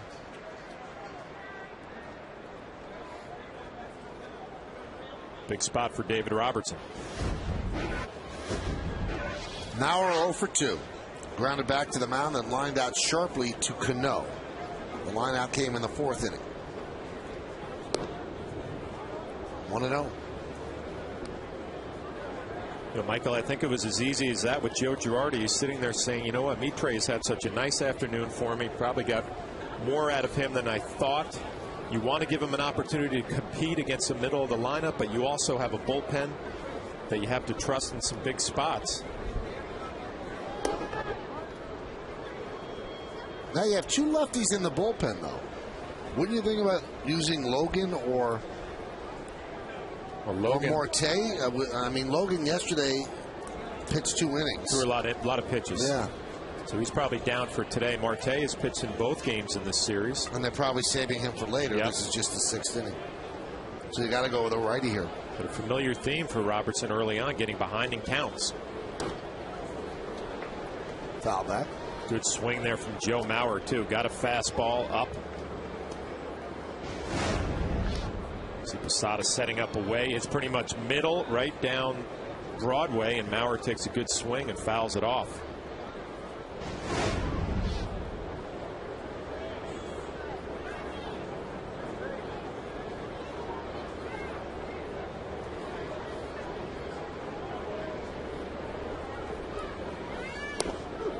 There's a strike.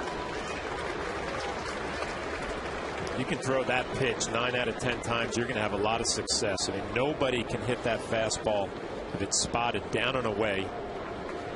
Best thing Mauer could have done with that was slap it the other way, decided to take it.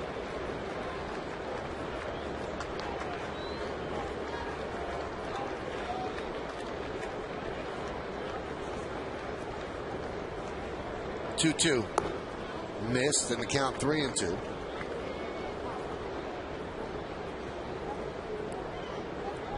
Justin Morneau on deck. It'd be a gutsy pitch here, but David Robertson has not shown Mauer his curveball. If you can throw it 3-2 for a strike, might be able to lock up last year's American League Most Valuable Player and go with another fastball. Runner goes. 3-2 is low. So there's trouble for the Yankees here in the 6th inning. First and second, nobody out, and the dangerous Justin Morneau coming to the plate. Morneau with a home run in the 2nd, then a fly ball to right in the 4th.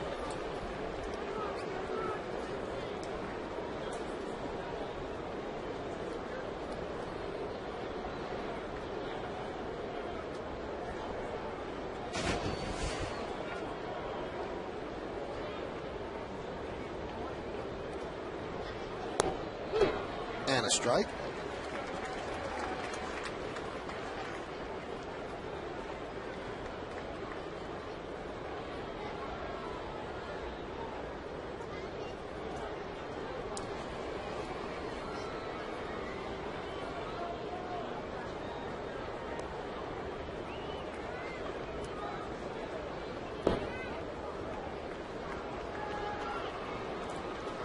First curveball for Robertson. Nice block by Posada, keeping that double play possibility in order.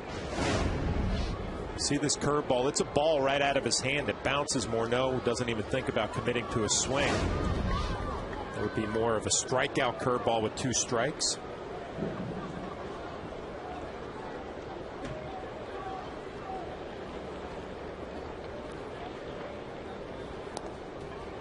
Count 2-1, and that's really the biggest difference from last year. Last year, he could dot an I in his autograph, but now it seems like he's all over the place. And all you have to do is watch a catcher behind the plate, Posada, this afternoon, and he sets up inside and has to almost jump to the outside part because Robertson missing by a lot.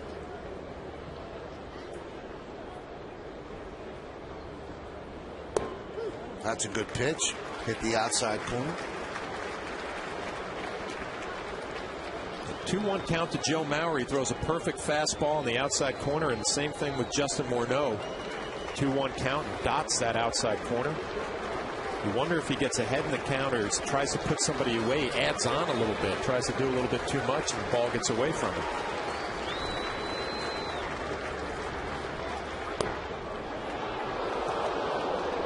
And the count is full at 3-2. Big pitch here. Tried to throw the same pitch, and again, just adding on a little bit, and rides high up in the zone as Mitre looking on, a little bit concerned. Huge pitch in this ball game.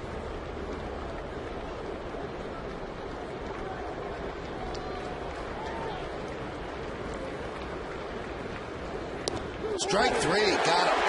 That's a nasty pitch right on the outside corner, and Morneau is barking at Tim Cheetah. 2-1 pitch was identical to this 3-2, right on the outside corner. Morneau does not like the call. Good catch by Posada. We'll take a look from overhead. And that's one of those borderline. Could go either way. A huge pitch in the ball game. David Robertson gets the call.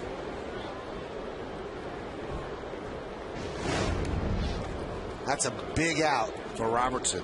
Here's Michael Kadire. There's that breaking ball. Kadire's slumping. 6 for his last 48. But only 3 strikeouts, so he is making contact, and one of those strikeouts came in the second inning. Yeah, they count on this guy to be a run producer. 32 home runs, 94 RBIs last year. He got 23 RBIs to this point, but he's had a tough series, and like you said, Michael, not swinging the bat 100% right now.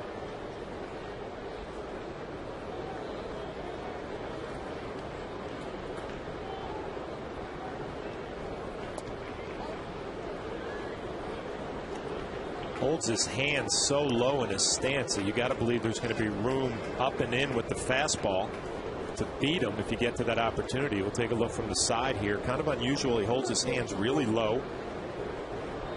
See somebody set up like this, you would think, you know what, I got some room above those hands. Line drive right at Pena, and they're going to double up Hudson. So Kadire hit the ball as hard as you could hit it, but didn't place it well right at the Yankee shortstop to start a 6-4 inning-ending double play. No runs to hit, no errors, and just one man left on base. Kadire hit it right on the screws, but right to Pena.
Out to the stadium on Saturday, June 5th for the Stadium Slugfest when the undefeated WBA Super Welterweight champion Yuri Foreman defends his title against 3-time world champion Miguel Cotto. Get your tickets today at Yankees.com/boxing to see the history of boxing continue at Yankee Stadium. Here's Jorge Posada. Now, we were talking earlier, John, about hitting it into the seats over the restaurant or hitting it into the upper deck and right. Now, Posada hit a shot yesterday. That was the wall of the Monument Park on the right side. It's kind of a marble ledge right there. And I said to him, I said, well, maybe you could be the ones to hit it over the seats, you know, over the restaurant. And he said, you see that one I hit yesterday? I said, yeah. He said, that's all I got. And it was plenty. Still counted the same, right? He said, that's all I got. There's nothing more there. He said, there's no seats. Count 2-1.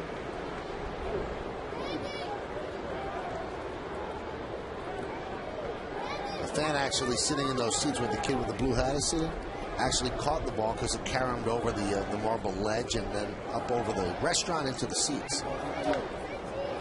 Rip foul.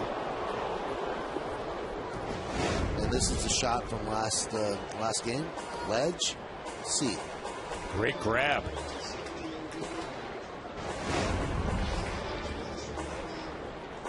Didn't come back today. Joe Girardi actually said to me, he said, you know what? Honestly, he said, I don't think I could make those seats hitting from behind second base. The 2-2. Popped up. Shallow left coming on Kubel. And it's going to dunk in.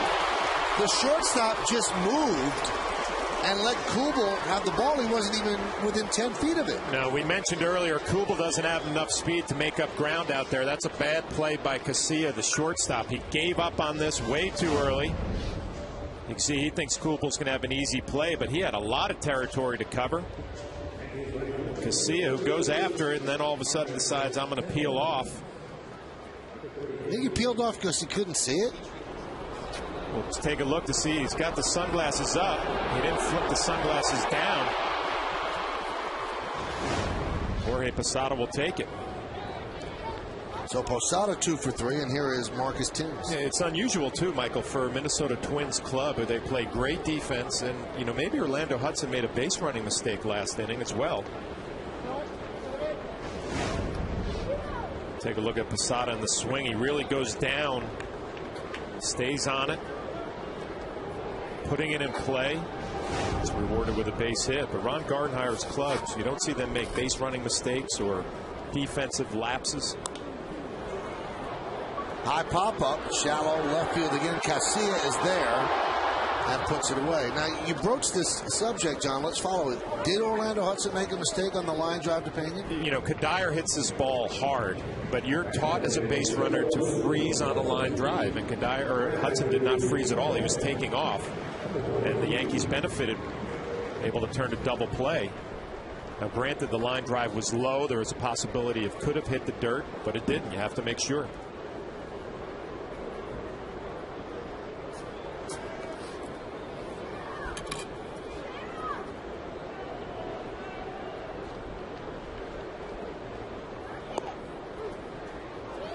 Strike. And here is the double play. You see Hudson taking his lead. Kadire hits it right on the nose, and watch where Pena catches it. And almost, at his hip. You can see Orlando Hudson rolling his head right away, knowing that he made a mistake. Veteran player who made a good base running play yesterday on the line drive, getting back to first base. Surprising to make a blunder today.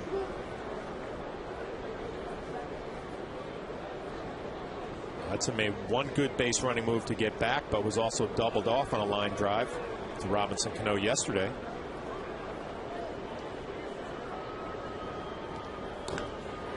Grounded to first. They go to second one. Back to first.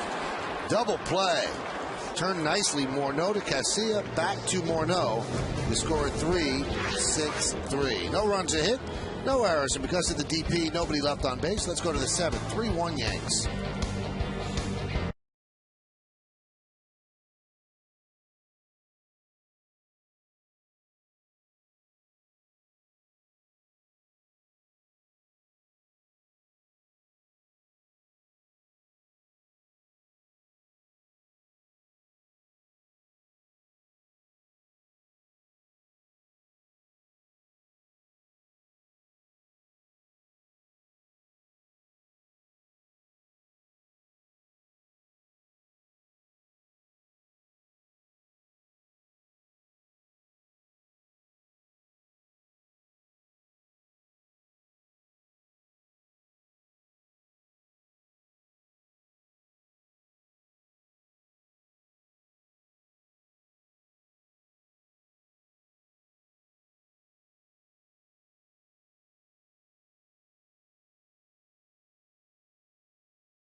go to the 7th inning. The scoreboard brought to you by Honda. Look for money-saving leases and low financing at your Honda dealer.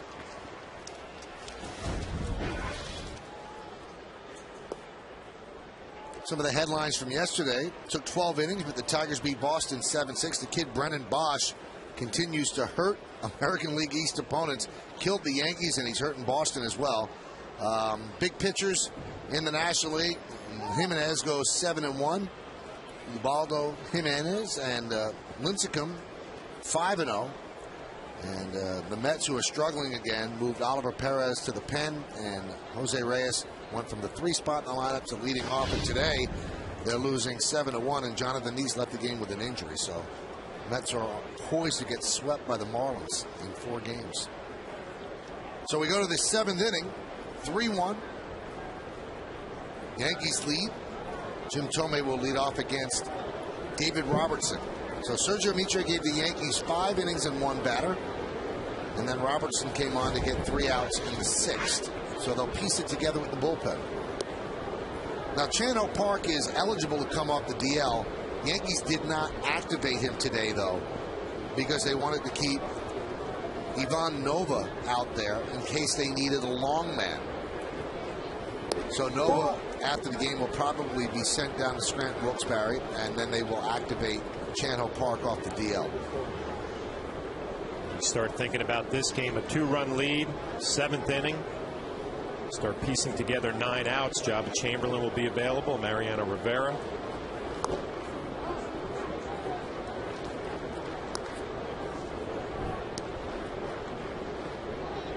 Jabba going through his routine.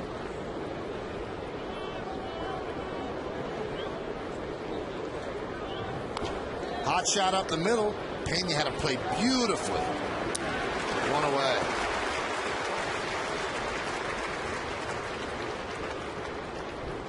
Time for the Twins in-game box score, brought to you by Ford. Check out the best-selling vehicles in America. Drive one today at your Tri-State Ford dealer.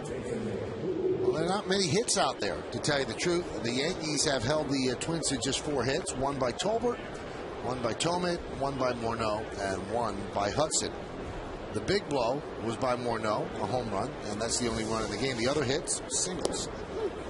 And there was a strike to Jason Kubel. It's 2 times Jim Thome's hit balls right back up the middle. First time he had a base hit just out of the reach of Pena. Yankees have Thome played perfectly, shading him up the middle a little bit.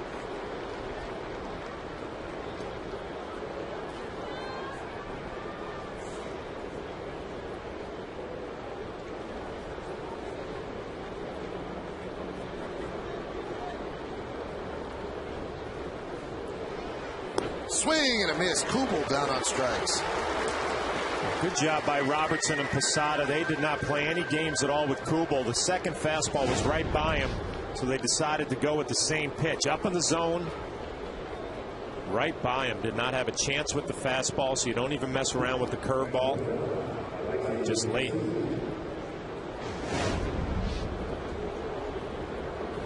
Sometimes pitchers get ahead 0-2 and they think they have to go to an off-speed pitch to pick up a strikeout. You don't have to. Pitch to Casillas outside.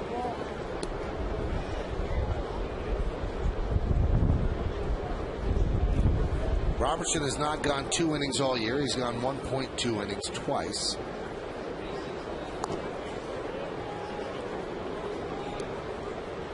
Well, they've announced the attendance here at the stadium. Another good crowd. Each day it went up 46,628 here at the stadium. The 2-0 popped up, and that'll be out of play. Robertson looks like he's feeling it a little bit better out there now this inning. Really extending towards home plate. Has good finish.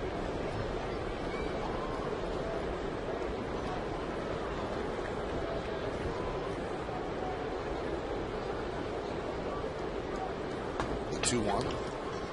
Right in on the hands, grounded foul.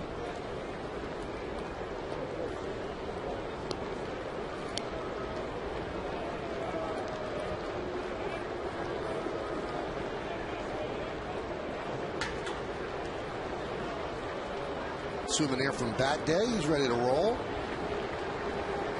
Got the Oakleys on. He's ready. Sunglasses.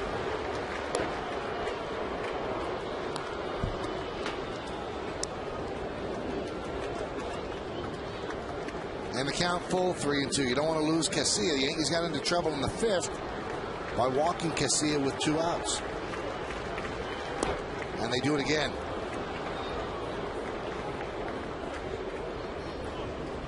And that will cause a manager to pace and also go to the bullpen phone. Take a look. Posada setting up away. It ends up down and in. Tim Cheetah, the home plate umpire, has called low strikes today, but that ball clearly not where it was intended to be. Dave Eiling going to go out and have a little talk, encouraging his right-hander to go at the number 9 hitter, Matt Tolbert. Now on Friday, Girardi made a little bit of a questionable move, having Marte pitch to Morneau. Although that's his job to get out lefties. Morneau's so dangerous, and Morneau got a big hit. And I asked Joe about it, and he said, well, we've got to use Jabba judiciously. We don't want him to get 4 or 5 outs. We want to keep him to 1 inning. So they're desperate here to have Robertson get out of this because they don't want to go to Jabba to have to get out Matt Tolbert or in this case, Denard Span. Because if you get him into the game just to get 1 batter, then he's got to stay in for the next inning. And then you're extending him. They don't want to do that. They want to be careful with him. Yeah, that's a balk. And you know why? That's balking Bob Davidson at first base. We told you about this earlier in the series. He loves to call balks, and he called one there on Robertson. You see the coaching staff shaking their heads, not agreeing. Bob Davidson has a reputation. He likes to call the balks. Take a look at David Robertson. You know what? He didn't set. You have to come to a stop, and that's what he called. Did you sense that, John? That was the reason they made the call? That had to be the only explanation, but it's almost like if you're the coaching staff, you expect it to happen from Bob Davidson. Dave Eiling not too happy. More importantly, you want your right-hander to go after Tolbert here. Number 9 guy in the lineup, challenge him. And that's what he did. Popped up, shallow center. Pena going out. And he makes the play. So Ramiro Pena covers a lot of ground to haul in the final out off the bat of Matt Tolbert. No runs, no hits, no errors, and 1 man left. At the end of 6 1/2, it's time for the 7th inning stretcher at the stadium. Yankees lead the Twins 3-1, but will stay here to honor America. And women who are serving our country at home and around the globe.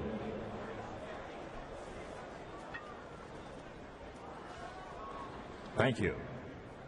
And now the Kate Smith rendition of God Bless America. God bless America, land that I love. Stand beside her and guide her through the night with a light from above, from the mountains to the prairies, to the oceans, white with foam. God bless America, my home, sweet home.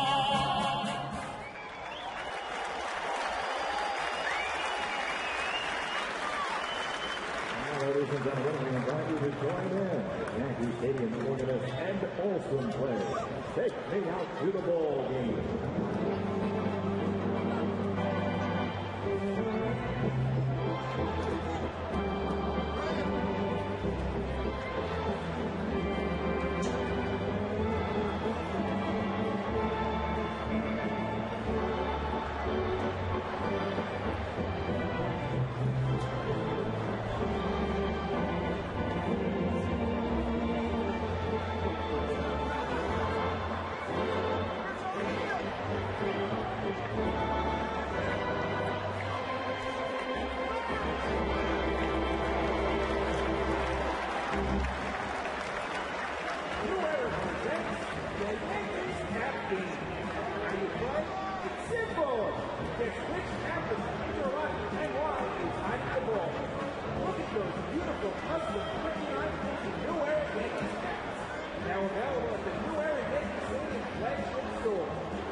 shortstop, number 19, Romero Pena.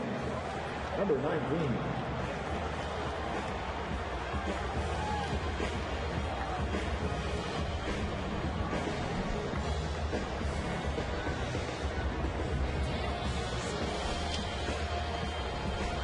Voting is now open for the 2010 All-Star Game in Anaheim. Help send your favorite New York Yankees to this year's All-Star Game by voting up to 25 times at Yankees.com. Visit Yankees.com and cast your ballot now for your 2010 All-Stars. Vote early and vote often. Vote today at Yankees.com. Yankees looking for a sweep of the Twins. We go to the 7th inning. And they are up 3-1 on the Honda scoreboard. Yankees with 8 hits, the Twins with 4. And Ramiro Pena will lead off against Nick Blackburn.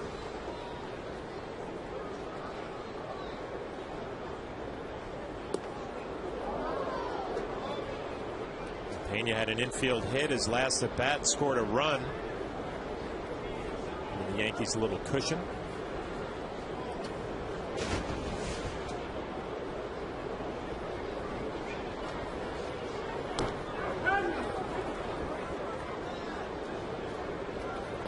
Hey, World Series, I wouldn't say hero, that might be too much, but certainly a guy who did a lot to help the Yankees win the 1996 World Series. Graham Lloyd is at the ballpark, actually sitting in seats just below our broadcast booth.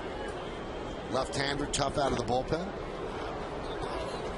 Got Ryan Klesko out a lot in that World Series. There's a fly ball to right. Kadire makes the play.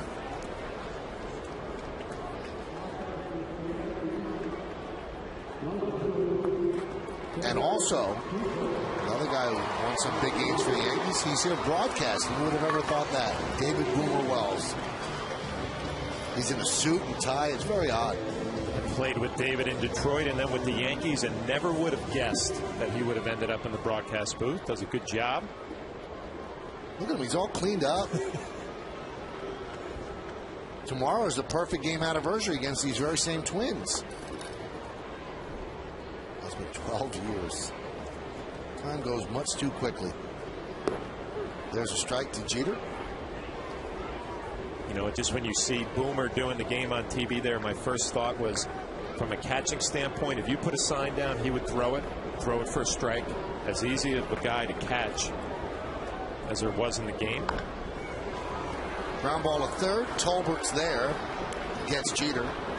Now, he threw everything the catcher said, or did he ever shake you off?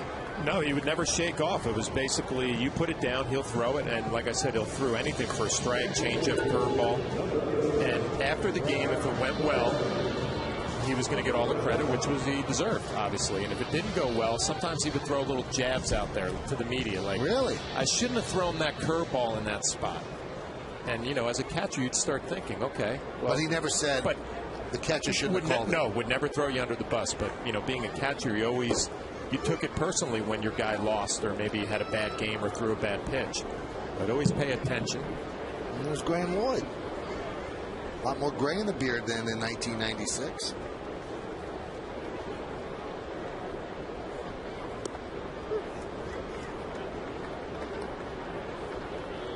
That 96 decision to keep Graham Lloyd on the roster was remarkably similar to last year with the Yankees. Should they put Marte on the roster? And there was a big back and forth about it with Graham, and they decided to put him on the roster. He didn't pitch well for the Yankees when he came over from the Brewers. They put him on the roster, and again, Ryan Klesko must see him in his dreams. Every time Klesko came up for the Braves in that series, boom, that was time for Graham Lloyd.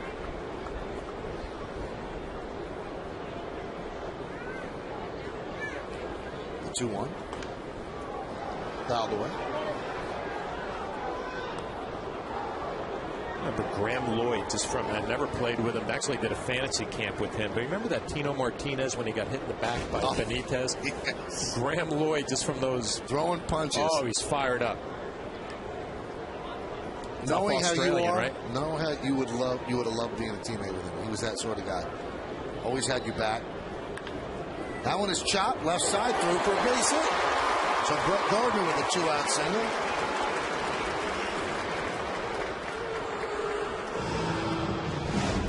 kind of had a tough afternoon until this point. Just puts it in play, gets it by Tolbert into the outfield for a base hit. Brett's maybe sliding in the box a little bit forward. We haven't seen him do that this year. He's really been on a roll since opening day. Slowed down a little bit lately, but picks up a base hit, and obviously the stolen base a possibility here.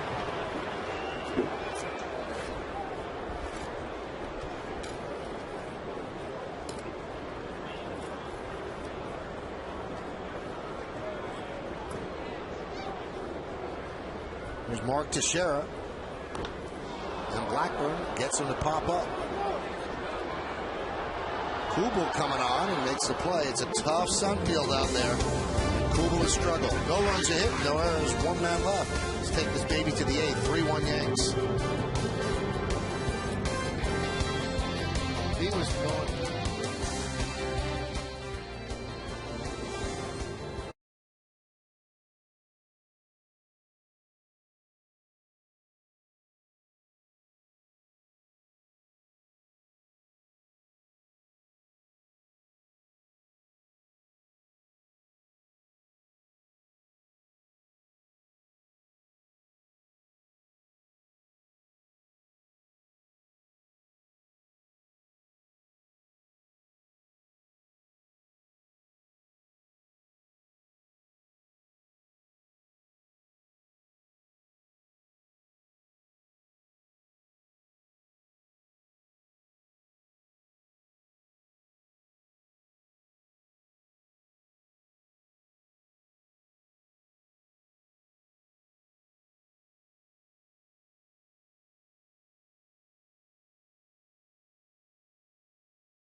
Twins as we start the top of the 8th inning. Let's take a look at the out-of-town scoreboard as we move along. It's brought to you by BMW, the ultimate driving machine.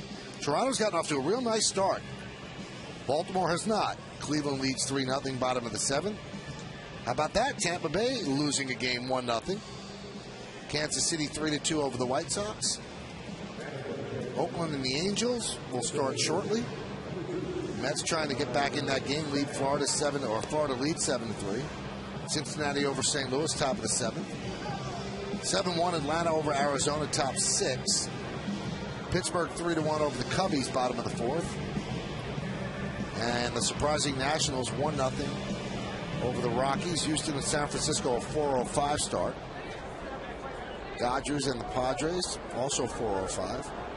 And Philadelphia and Milwaukee is a Sunday night game. Top of the 8th inning, new pitcher for the Yankees is Jabba Chamberlain, and he'll face the top of the order, starting with Denard Span. And there's a strike. Bravura performance by Chamberlain on Friday came into the 8th inning, struck out the side, pick up the win, 2.16, 21 strikeouts in 16 2/3.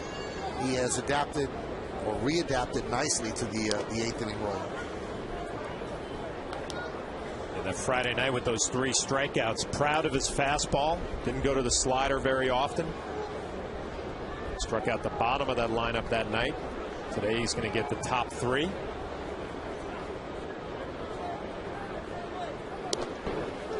There's a strike. It does tell you one thing, if you didn't realize it before, you have to realize it now. As a starter, Jabba consistently threw 91, 92 with the fastball. And now as a reliever, he's always at 94, 95. Sometimes he'll go to 96. In Detroit, he got up to 98. So it's a different animal. For one inning, you just let it go. You don't try to pace yourself. And we mentioned Friday night, too, the look that he had in his eye. And I think that's a difference, too. And we saw that from Phil Hughes last year as a reliever. You come out with different body language where you know you can just go get after it for one inning, attack. I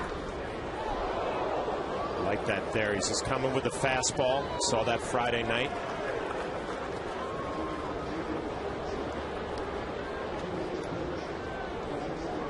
Throw that hard. Now you have Span sped up for that slider. Might be able to sneak one underneath his hands, down and in.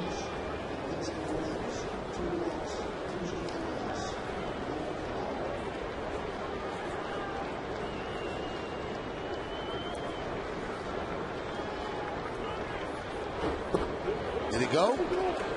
No, he did not, said Tim Timmons at third. Good pitch, good call by Tim Timmons. We'll get a look from the side. It did not go. Tough to do when you see 4 fastballs in the mid-90s and then get a good slider down and in to hold up your swing.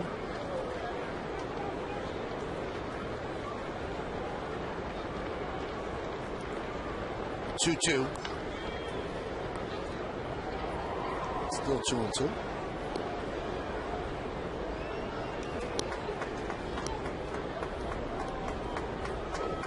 Greg Golson has taken over in right field for Marcus Timms.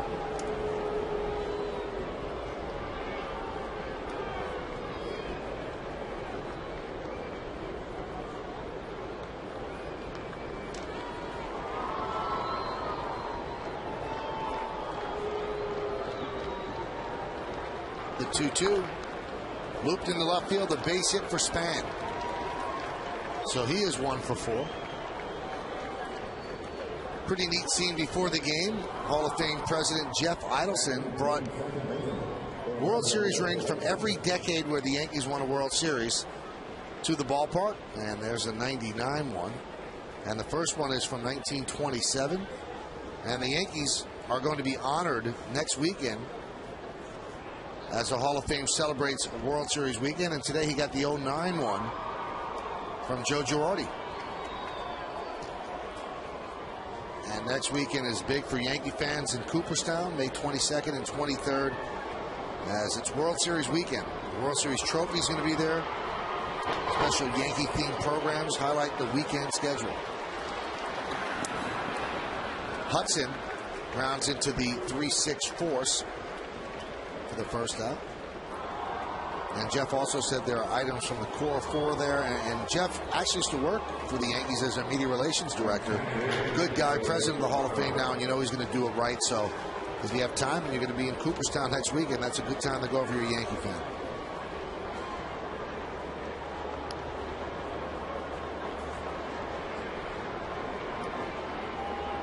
Some cool things are going to be on display from last year.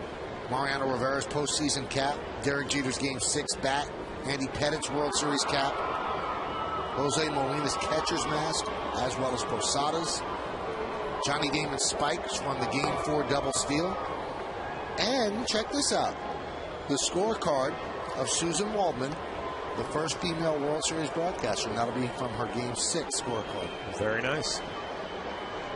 I hope her scorecard is a lot neater than ours. Oh, Susan.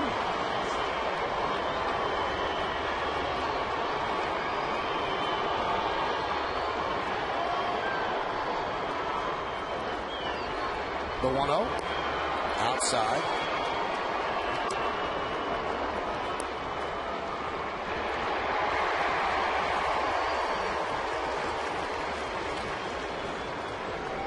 Dangerous pitch here for Jabba Chamberlain behind in the count 2-0 to Joe Mauer. 2-run ball game. So Mauer hit a home run the other way earlier in this series. Count 2-1. 3-1 Yankees lead. Yankees trying to sweep out the Twins. And since Ron Gardenhire took over the team, Twins are 3-25 in the Bronx. Just an amazing stat. And I'll tell you why it's really amazing as we move forward, because I wanted to research this and see. 2-1. I keep saying, well, the Twins always bring good teams in here. Do you realize that since 2002, the Twins have won 731 games? Only 3 teams in baseball have won more since that time. The Yankees, the Red Sox, and the Angels. So these are good Twin teams. I mean, you would almost think a bad team would win more than 3 games by accident out of 28. But they haven't. The 3-1. And Maurer walks. So now the Yankees have themselves a dilemma. First and second. 1 man out. And the dangerous Justin Morneau coming up to the plate. Under Gardenhire, these are the worst numbers on the road for them. 3-25. Red Sox 9-15. Angels 14-22. Athletics, for some strange reason, they don't have a very good number against. And the Indians 35-44. They play more games against the Indians because of the unbalanced schedule there in the Central. They see them more. Twin fans out. I don't know if they're out in force, but they're certainly here at the ballpark representing. Big cut by Morneau. He's trying to make it 4-3 Minnesota. Well, hunting a first pitch fastball, and he did not get it. Java goes with the slider down, swings right over the top. That's just Morneau taking a chance right there. If I get a first pitch fastball, we have the possibility of getting a lead. He did not get it.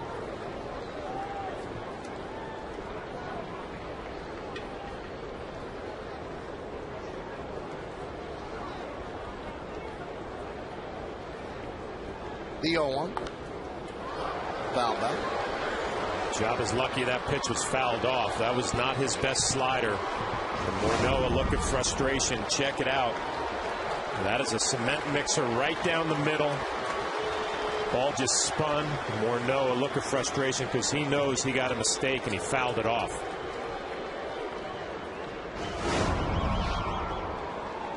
We're having a little talk. If you're going to throw that slider again, let's bury it down and in. I'll block it for you.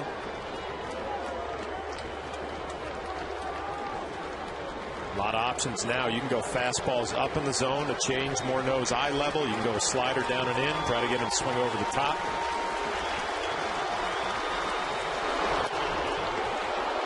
Missed inside with the fastball. Count 1-2. Good pitch, though. That's what an 0-2 pitch is supposed to look like. Off the plate, if you get the call from the umpire, great. If not, you've got Morneau thinking about a different pitch now. Mid-90s fastball after he's seen a couple of sliders. Swing and a miss. Got him on the slider. Nice pitch in there by Chamberlain to get the dangerous Morneau. Yeah, it's a really good sequence from Jorge Posada and Java Chamberlain. First pitch slider, hunting a fastball, swings right over the top. Mistake, fouled off. Good fastball inside to get him thinking about another pitch, and then a perfect slider down and in for the strikeout.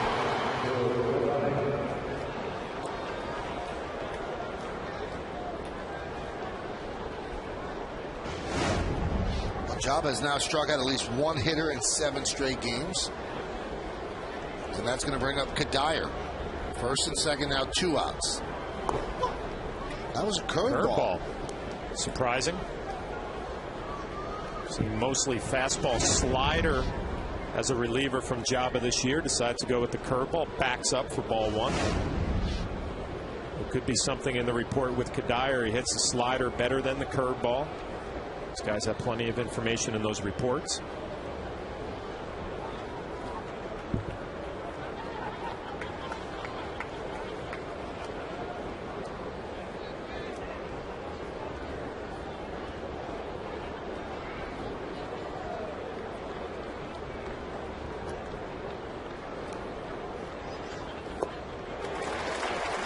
Got a good slider today, 1-1.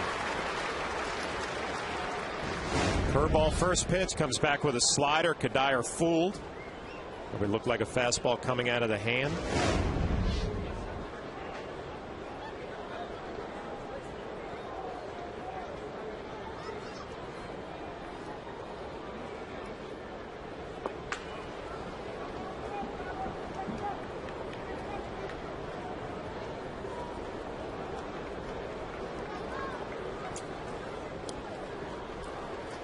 Mariano ready for the 9th, or if he has to come in and get an out here in the 8th.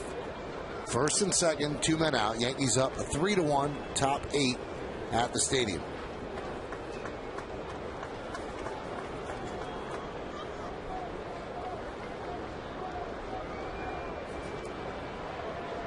The 2-1. Slider again, 2-2.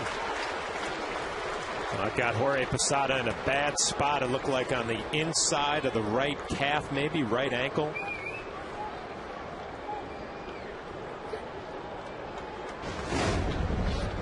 See him opening up, protecting against the slider to block it. Oh, hits his right foot.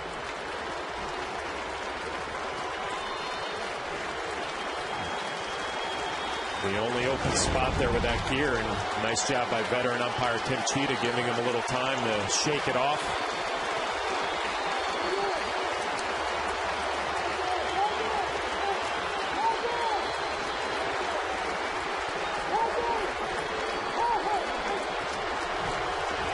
Two balls, 2 strikes, 2 outs.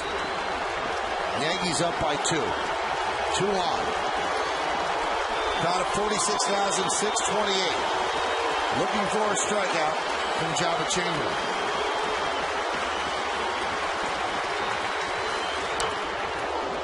Foul back. Good pitch. He went with all off-speed pitches before that. He tried to sneak a fastball by Kadire. Good pitch and a good job by Kadire just being able to get a piece and foul it off.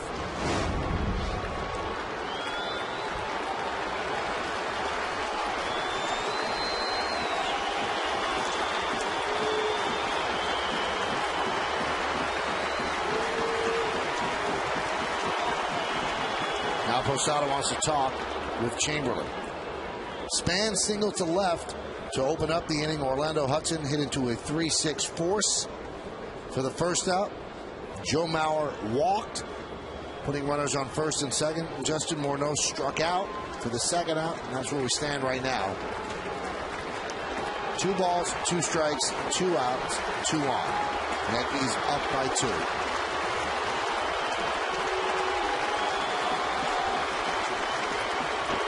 Punched out and knocked down by Teixeira. Everybody's going to be safe.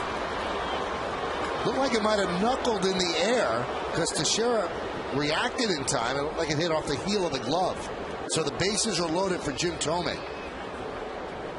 So Robinson Cano looked like he had a little trouble with the line drive. It's a slider. Kadire slaps it the other way. It looked like it hit off the heel of maybe Mark Teixeira's glove. We'll see how he reacts here. Looks like he was caught a little flat-footed. Wonder if the spin on the baseball or maybe coming out of the shirts in the stands. Well, game's on the line. So Joe Girardi's going to bring in his closer, Mariano Rivera, to try to get Jim Thome. 2 Hall of Famers, one-on-one next.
New York Yankees baseball on My 9 is brought to you in part by Acura.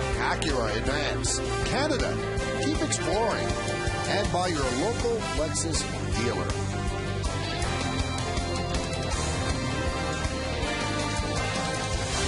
Well, you want a little Sunday drama? We got a little Sunday drama for you. Bases loaded, Yankees are holding on to a 3-1 lead. And surefire Hall of Famers, Jim Thome, he had the 569 home runs, and Mariano Rivera, who should be a first candidate, unanimous selection, is going to try to close it. Has yet to give up a run this year. 11 innings, 10 strikeouts, sat out almost 2 weeks with a bad side, right side. But he's okay now. Did not go on the DL. And now he faces up against Thome with the bases loaded. Thome is 1 for 3 today. Cutter is inside. In his career, 3 for 14 against Rivera. 1 of the 3 a home run. Yankees have Pena pulled up the middle, and they have Cano playing in short right field defensively. And the count 2-0. No place to put Thome, obviously. Wonder where that pitch was. Mariano had a little hesitation. Tim Cheetah did not give him the call. Looked like a pretty good pitch. Maybe cuts off the plate inside. Mariano used to getting that pitch. And now 3-0.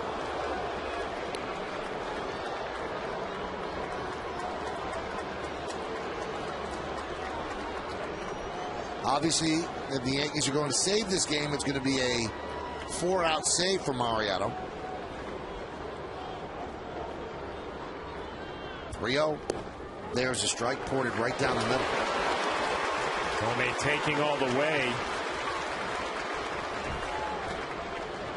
I think he's looking for a cutter inside. See if he tries to clear it out early. Now it's 3-2. 5 consecutive pitches on the inside half. See if Mariano tries to freeze him with a cutter on the outside corner, a little backdoor cutter.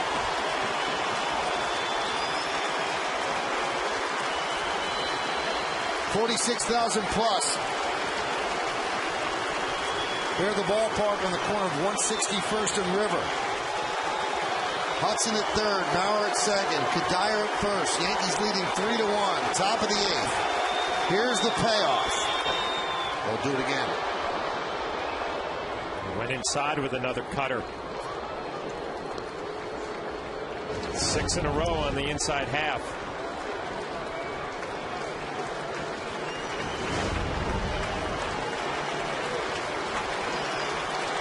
The Yankees are asking Mo to do something he hasn't done all year, more than a 3-out save, but he needs this one first. Payoff pitch again. Missed. And a walk to Thome that forces in a run. Orlando Hudson touches up, and the Yankees now lead 3-2. How often do you see Mariano Rivera walk a batter with the bases loaded? We'll check out the pitch by pitch. First pitch cutter, down and in, ball 1. Close pitch, doesn't get the call. Another cutter down, misses. Right down the middle for strike 1. Cutter in, foul off for strike 2. Another foul ball.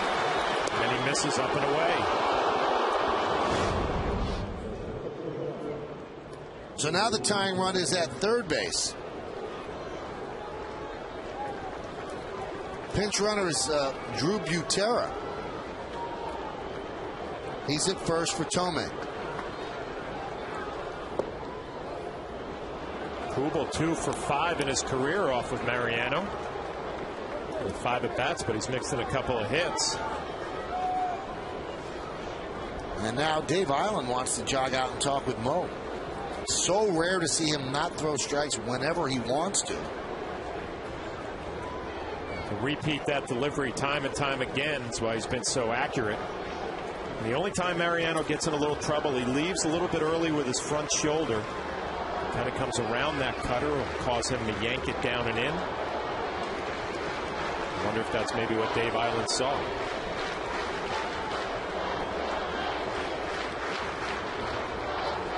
That's just the 4th time that Mariano had a bases loaded walk. Last time was back in 2005. That one's driven deep to right field. Giving chases Golson. See ya! A shocking grand slam off the bat of Jason Kubel, and the Twins have taken the lead. They are up 6-3.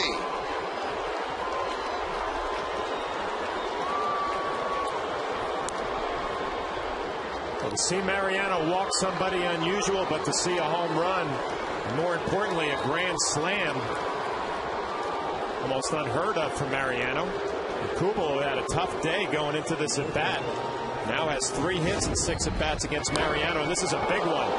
Another cutter, down and in, was able to drop the bat head and keep it fair. Grounded foul. So used to seeing left-handed hitters, they might be able to pull it, but they always pull it foul. Kubel able to keep it fair right down the line. Twins lead 6-3. That coaching staff does not watch that very often. Hard to believe. Hard to believe.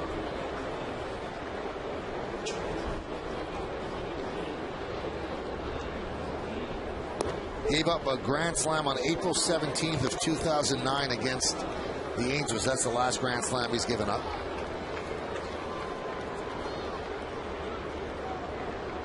First runs Mariano's given up this year.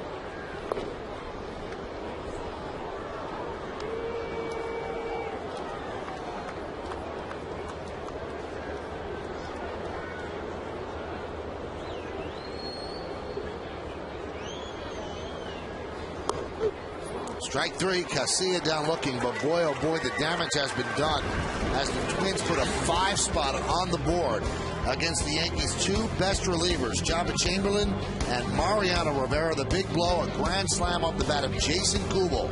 6-3 Twins as we go to the bottom of the 8th.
Well, we asked, which Yankee pitcher do you think will have the most wins at the end of the regular season?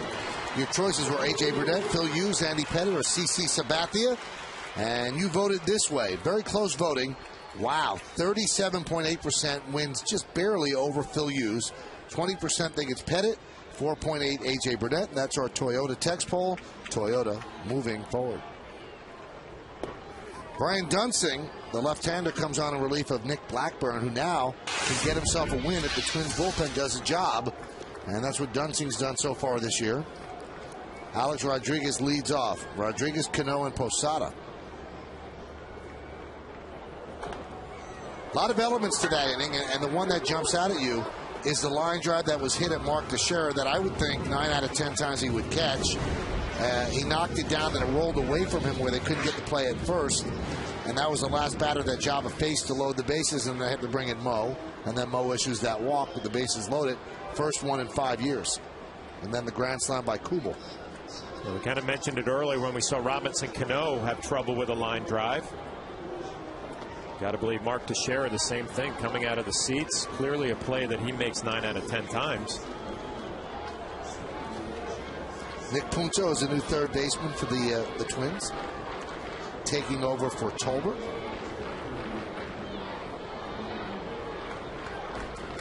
So can the Yankees rally the 1-2? Grounded to deep third. They'll try out Punto right away. The throw is high, but a nice play by Morneau, who eludes Alex Rodriguez. Take a look at the Yankees in-game box score, brought to you by Ford. Check out the best-selling vehicles in America. Drive one at your Tri-State Ford dealer today. Yankees have 9 hits, 2 by Teixeira, 2 by Posada, and the other ones spread out liberally throughout the lineup. Win that big 2-run triple. Pena with a single, Jeter a single, Gardner a single. Alex Rodriguez and Robinson Cano are hitless. And here is Robinson Cano. Right back to the mound. Knocked down by Dunsing. 2 outs. Robinson Cano hits this ball hard right back up the middle, left on left. Nice athletic play by Dunsing. Knocks it down, falls right in his glove. Easy play to first base. 2 quick outs here in the 8th inning. We have not seen John Roush, the closer. And if it gets to the 9th, we will. And he is the one who has filled in capably for Joe Nathan. Here's Posada, who is 2 for 3. The Yankees have to be a little bit stunned, like the fighter who never gets hit hard. You don't expect Mariano Rivera to blow a game in that fashion. When Mariano blows games and it happens, it's usually little bloopers or bleeders or things like that, John. It's odd to see a home run against him, especially a home run of that magnitude. Yeah, and it looked like a cutter that just kind of fell down and in instead of going across the plate. Just ended up in a good spot where Kubel can drop the bat head. And also, Michael, a Minnesota Twins ball club lost a couple of games early in this series and didn't look like they had a lot of life today. One swing of the bat, 6-3 lead. And you know, with all the horrors that have happened to the Twins here, Ron Gardner does not feel comfortable right now. He'll feel comfortable when the 3rd out is recorded in the 9th inning. Feel comfortable when they're on the plane to Toronto if they can get this game.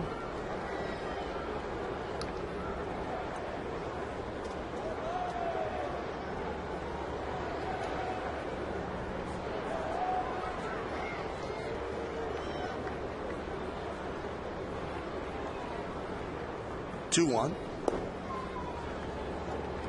Count 3-1.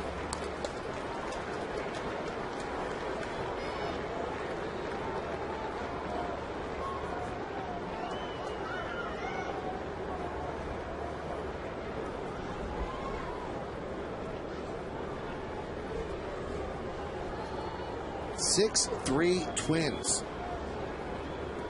That home run just pulled the electricity in the crowd. Grounded foul. They were standing and they were roaring and they were anticipating another victory. And now, if it's going to be a victory, it's going to be of the comeback variety.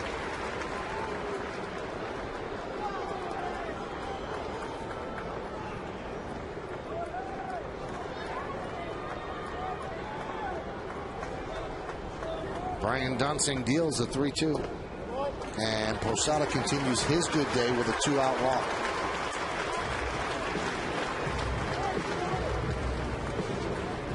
Now here's Greg Golson. But it looks like they're calling him back. And they're going to send up Nick Swisher. Now Nick Swisher can only hit from the right side. See if Ron Gardenhire knows that. Could make a change with the righty throwing in the bullpen for the Twins.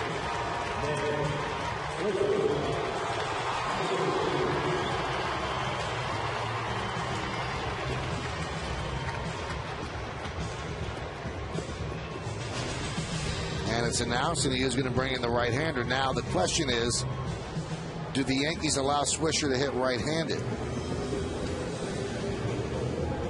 Decent questions. They can pull Juan Miranda off the bench and send him up, and that's exactly what they're going to do. It'll be Miranda against the righty. Yankees are trailing 6-3. Stay right here.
Brian Dunsing walks Posada with 2 outs. And Joe Girardi sends up Swisher, a switch hitter but who can only hit from the right side now because of his left bicep problem. It bothers him too much when he bats left-handed. So Ron Gardenhire knew that, brought in Matt Guerrero. Joe Girardi did not want Swisher to bat righty against the righty, so he brings in Juan Miranda, the lefty, to hit against Guerrero, and those are Guerrero's numbers. We saw Guerrero the other night, a sinker ball pitcher. Good movement down.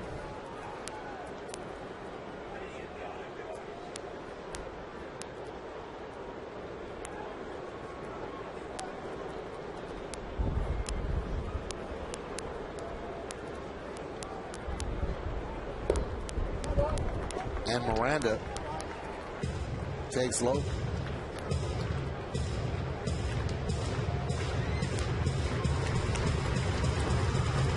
They're going to get creative defensively. In the outfield, I guess they're going to have to live with Juan Miranda, who's a first baseman playing in right field. That's the only thing I could figure. I know they've been working Cervelli in the outfield. Swing and a miss.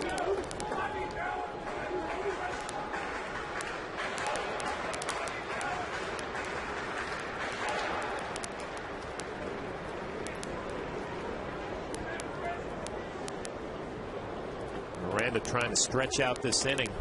Yankees would like to add a run or two here, but if they can, at least you're trying to get back to the top of the order for the ninth. Get a crack at it.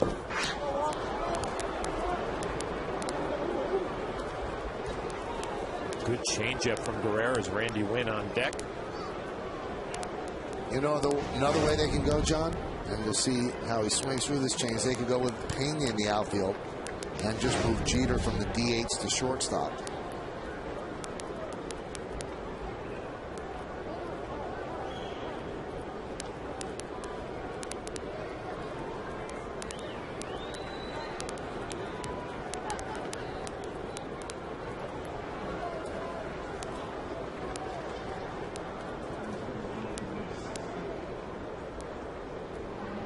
One-two, swing and a miss. Got him off speed. So the maneuvering pays off for the Twins. No runs, no hits, no errors. 1 man left. We go to the ninth. Let's see who's going to play outfield for the Yankees.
Half of the eighth, the Yankees lose their DH. They'll have Jeter come in to play shortstop, and the shortstop Ramiro Pena will go out and play right field with all the maneuvering.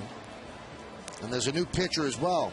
Mariano gave up the home run to Kubel, the grand slam, so now they bring in Ivan Nova. And Nova pitched 1 game, 2 innings in Detroit, did not allow a run. Now, we had inadvertently told you the last grand slam that Mo gave up was 2009. That was the last grand slam that Jason Kubel had hit. Well, the last grand slam that Mo had given up was May 6th of 2005. And it's only the 4th time that he has allowed a home run with the bases loaded. And right now, that's the difference in this game. You know what? I messed that up again. The last grand slam he allowed was July 14th of 2002. So it's been about 8 years. And Bill Selby of the Indians did that. And so this is only his 2nd since 1995. And in 95, he had just come up, finding his way. In 96, he was a setup man.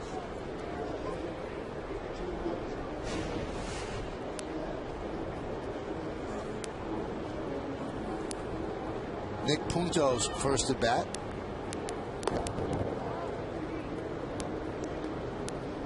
Michael, you mentioned Nova pitched a couple of scoreless innings in Detroit, his major league debut, and looked pretty good in that outing. A nice, easy, smooth delivery, some good sinking action.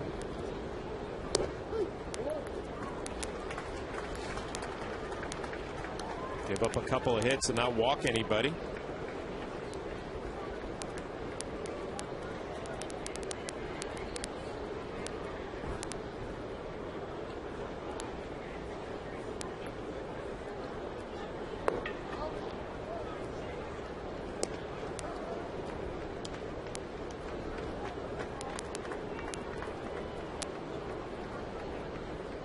Count 2-2 on Punto. If you're looking ahead to the bottom of the 9th, Wynn, Pena, and Jeter.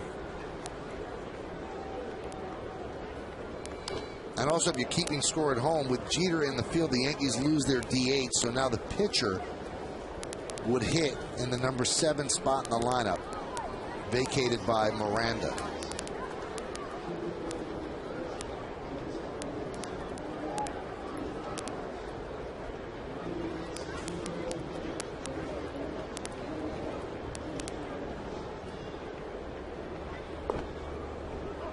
It's amazing the difference in the sound in the ballpark. It's like the crowd is stunned. They just can't believe what they saw, and a lot of them are leaving. It's like somebody just took the volume knob and turned it all the way the other way.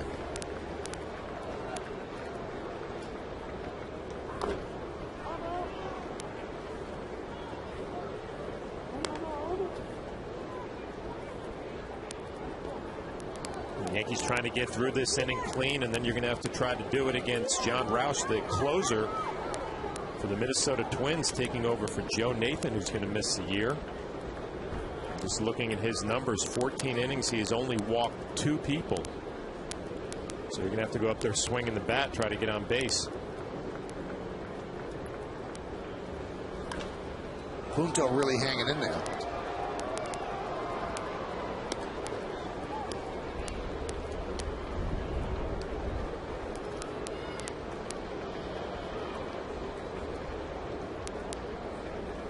Punto, Span, and Hudson 9-1-2 against Nova. Nova is the 5th Yankee pitcher. Vitre started, turned a 3-1 lead over to the bullpen. And that one served into left field. It's a base hit in front of Wynn. But Punto did not get the start today. Comes in for defensive purposes, then gets an at-bat. Has a good one. Fouled off some tough pitches, slaps it the other way. Start off the 9th inning.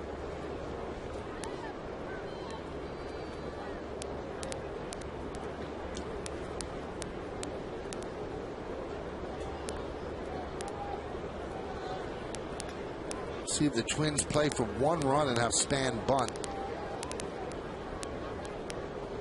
or try to open it up. And he bunts foul. I don't know if I'm in love with that, John. I mean, I think you'd want to just try to put as much distance between your team and the Yankees and a bunt. Okay, say you score that run, and then all of a sudden it's 4 runs. It's still reachable with one swing. Yeah, I agree with you. Spano had a good at-bat. His last at-bat had a base hit. And maybe if you want to try to bunt for a base hit, that's a different story. But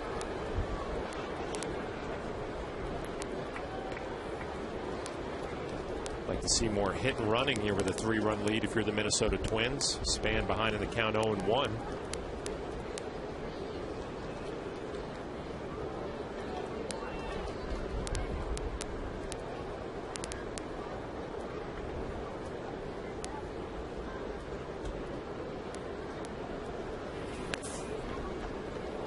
Nova, in all likelihood, is going to be sent down after this game. Chan-Ho Park is ready to be activated off the DL. They kept Nova activated today in case Mitre needed a long man. But Mitre gave the Yankees 5 innings and 1 batter.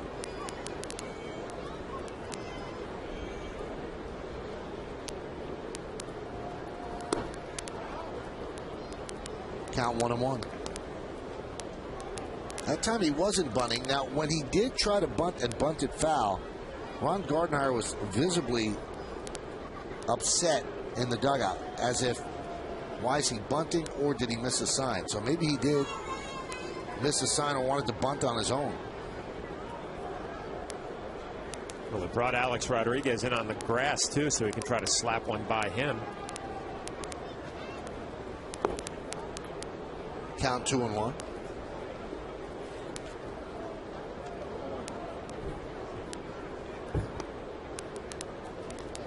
Scott Alger, the third base coach, going through the signs.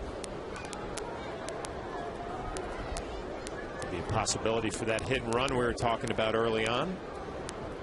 Punto has had a couple of looks at Nova and his delivery home. Span ahead in the count 2-1.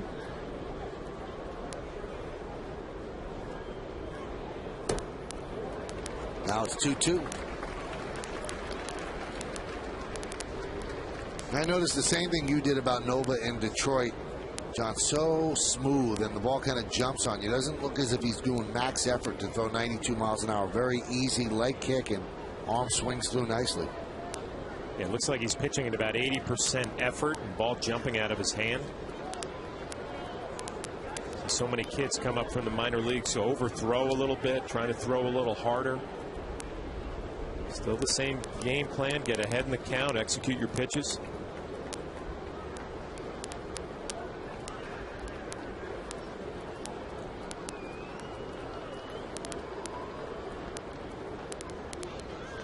Two, runner goes. Fouled off.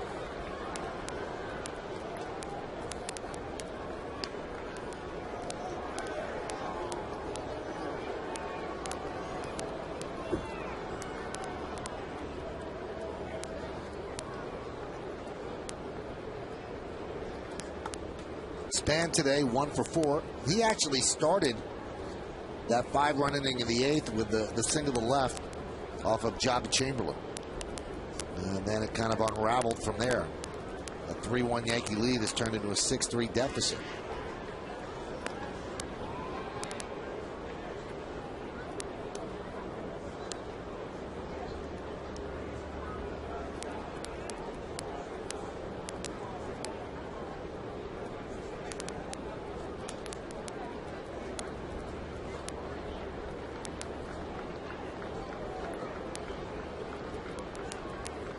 The 2-2. Grounded toward first. They get the force at second as Span reaches on the fielder's choice. Very confident throw by Teixeira. That was not as easy as a play as he made it look. What he liked about that play, watch Mark here. He fields a ground ball, takes a couple of steps in on the grass to give himself a throwing lane, and a little touch throw right over the back of Nick Punto. That made the whole play there. The few steps towards the infield grass to give himself a throwing lane.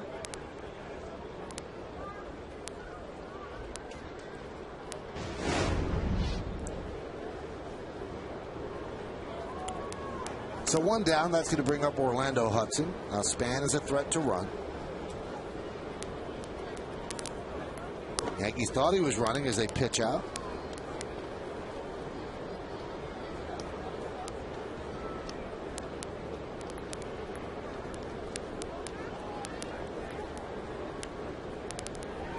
See what Tony Pena, the bench coach, is thinking right here. Possibility of going back-to-back pitch outs. Banking on Span running here.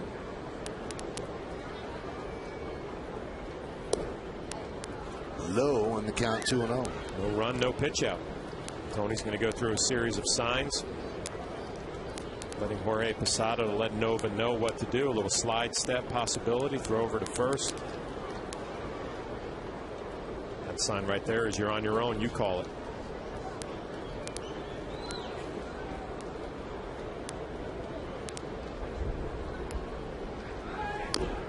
Runner bluffed. Now, why would you call certain plays and then that one he goes, all right, you call it? Yeah, there are certain times that coaches, you trust your players and say, I don't have a feel right here if he's going to run. What do you think? You go for it. See if he goes back to the signs or if he's just going to tell Jorge you're on your own again. Obviously, Jorge Posada knows what he's doing back behind the plate.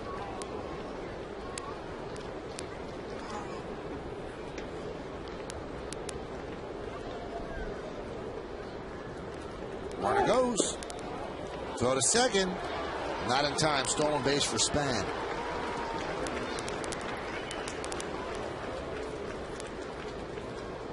Ninth of the year for Span. Posada going to go up and talk probably about signs with a runner on second base.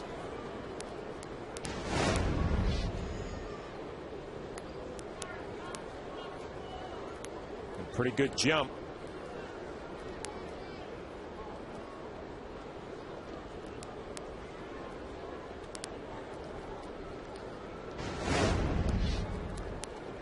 I wonder if the twitchy fingers were a tip that he would steal, or if he twitches the fingers all the time.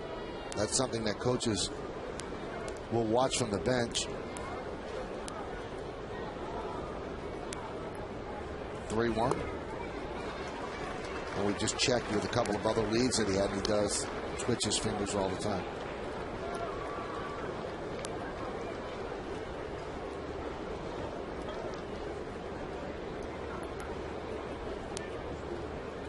There are twitchy fingers and then itchy fingers. He's got twitchy fingers. 3-2. Line drive into center field. It is a base hit. Span rounds third. They're going to hold him up. Jeter cut the ball off. He never thought that Span wouldn't score. He cut the ball off right there, and for some reason, Span was not waved home by Olger. Now, the reason is Joe Mauer's coming up. And Olger's kicking himself a little bit because he's thinking the same thing that Derek Jeter was thinking. You see Span gets a good jump, knows it's going to be down in front of Brett Gardner, and he's already a few steps around third base when the third base coach Olger holds him up. Brett Gardner does not have the strongest throwing arm. Derek Jeter not thinking there's even going to be a play.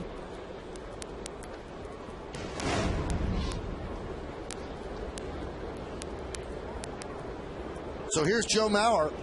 Mauer has walked twice. He's 0 for 2.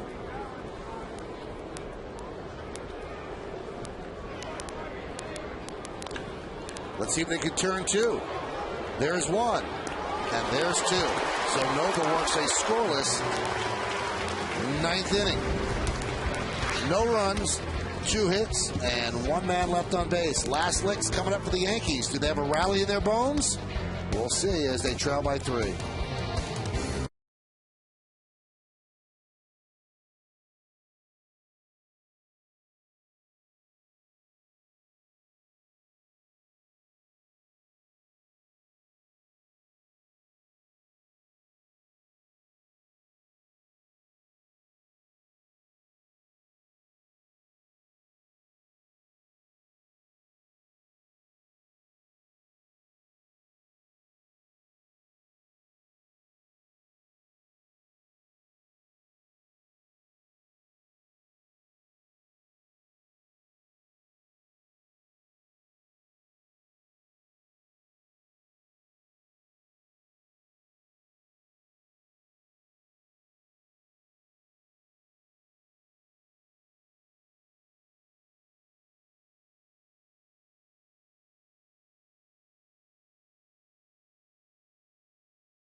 That's when the walk-offs became the thing. The pies, the celebrations, the late-inning heroics. Well, if the Yankees are going to win this game, there's got to be a pie involved and definitely a comeback. The Yankees had 15 regular season walk-off wins in 09 and 2 in the postseason. The Yankees were 21-0 this year, leading after 7 innings before Mo gave up the slam. John Roush, the closer, deals to Randy Winn. 6-9-0, leading 3-9-0.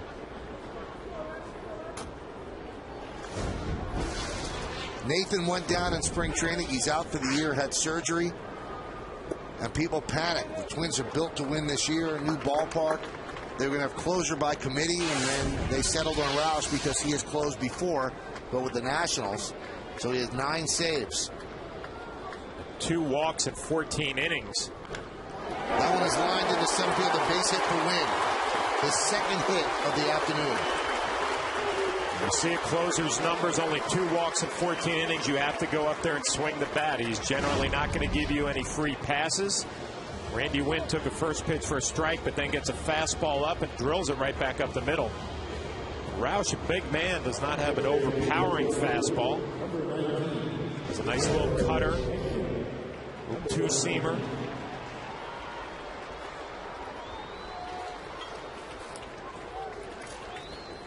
Here's Ramiro Pena. New left fielder is Delman Young. And Pena thought about reaching on the bunt, but bunted foul. If you're Randy Winn, you did your job, a base hit to get on base. Now Pena trying to follow suit. Just find any way you can to get some runners out there for the top of your lineup and the power guys in the middle.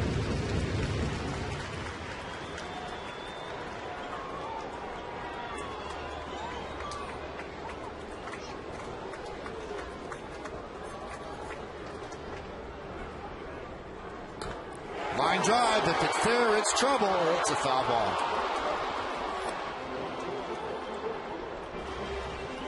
Good swing from Pena, just could not keep it fair. You got to pitch up in the zone.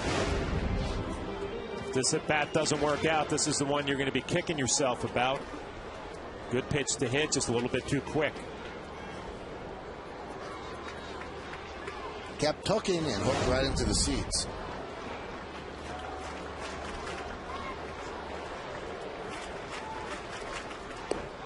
Missed outside. I wonder if the fact that Roush is so big but doesn't throw that hard actually throws you off a little. It does. You stand in that box and he's a big man, and you expect, you know, all tall, burly right-handers are going to throw hard. The ball just never gets there. Maybe a reason why Pena was a little bit too quick. And the Yankees have another base runner. So if anything, they're going to bring the tying run to the plate.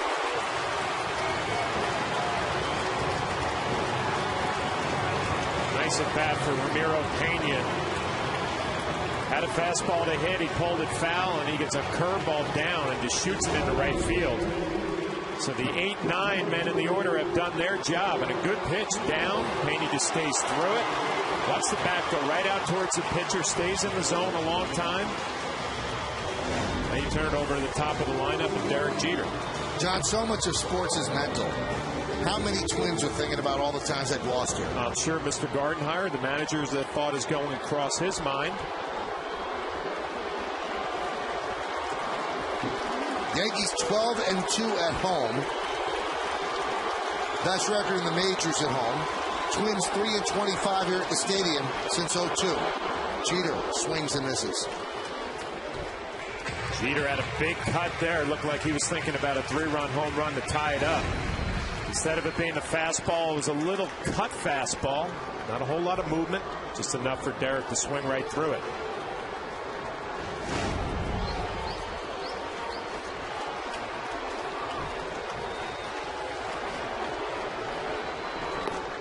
Another big cut by Jeter. Count 0-2. You got a fastball. Mauer setting up away. Runs up and in. Another big swing, like you said, Michael. We'll see if Derek tones it down a little bit behind in the count. 0-2. Fight went off the other way.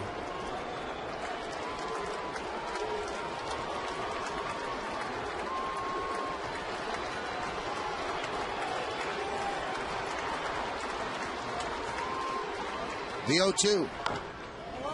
Grounded foul. Good pitch.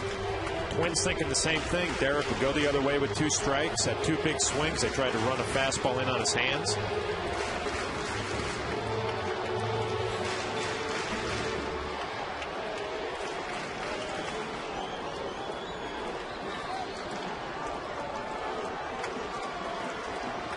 Win at second, Pena at first. Nobody out. Yankees down by 3, bottom of the 9th inning. Yankees had a 3-1 lead, but the Twins put a 5 spot on the board in the 8th inning. A Jason Kubel grand slam off Mariano Rivera gave the Twins the lead. Can they hold on? The 0-2 upstairs.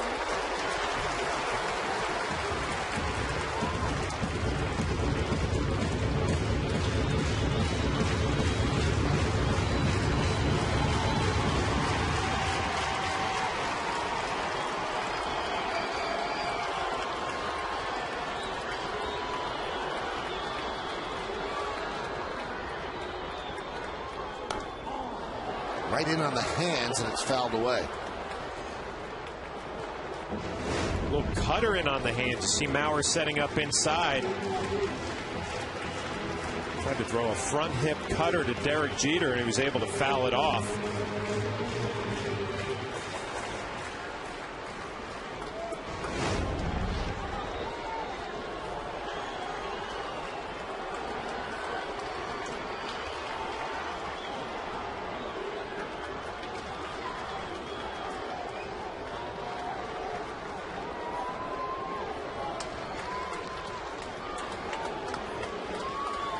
Roush gets the sign. And the 1-2. Jeter could not hold up. A pitch in the dirt. Jeter down on strikes. So 1 away here in the bottom of the 9th. Well, Derek saw some cutters. He saw some 2 seamers. First pitch cutter, swings through it. Fastball right by him. Fastball sinking. High fastball. Cutter, he fouls off, and then he finally goes to the curveball, and it's a good one down. A nice block by Mauer. Derek Jeter was so sped up for the fastballs and the cutters that he's fooled with the curveball.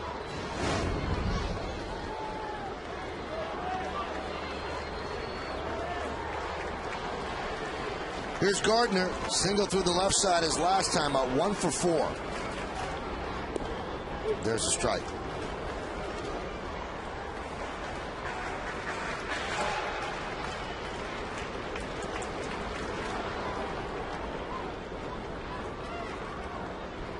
Yankees have already taken this series, but they'd love the sweep. Took the first 2 games Friday night and yesterday afternoon. The 0-1. 0-2.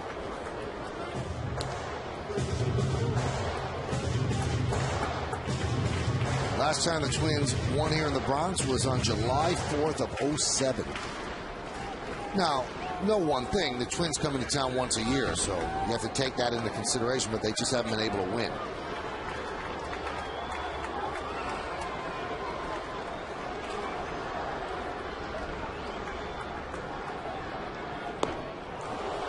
And Gardner swings and misses, and that leaves it to Mark Teixeira. So Roush has gotten tough after the first 2 men got on. Jeter struck out, and Gardner strikes out. Yeah, we're starting to see Brett Gardner expand the strike zone a little bit more than we saw early on in the season. Clearly a fastball up, out. Good numbers for Teixeira against Roush, 3 for 4. I think if Mark was watching those last couple of at-bats of Derek Jeter and Brett Gardner, you're going to tell yourself, make Roush get the ball down. Likes to ride that fastball up in the zone. So Mark hit the home run yesterday on a fastball that was down. Think below your belt, and if you get one down there, turn it loose. Starts him off with a strike. This was yesterday. Check out the location. Down middle. Pretty easy swing from Mark to center. The baseball goes a long way. Now the Roush is ahead in the count, 0-1. Might try to start elevating. Quickly ahead in the count, 0-2 is Roush. It's a strange pitch, that cutter that he throws, because it's mid-80s, and you're thinking it's going to move in on your hands, and it kind of just stays middle and dips a little bit. Some of the Yankees confused. So the Yankees are down to their final strike. First and second, 2 outs. You climb the ladder with Brett Gardner. We'll see if he does the same thing with Mark Teixeira. And he does, but Teixeira doesn't go up there with him. Michael, anytime you see a pitcher elevate like that on an 0-2 count who has a curveball, you think he might be setting up the curveball. He did the same thing to Derek Jeter.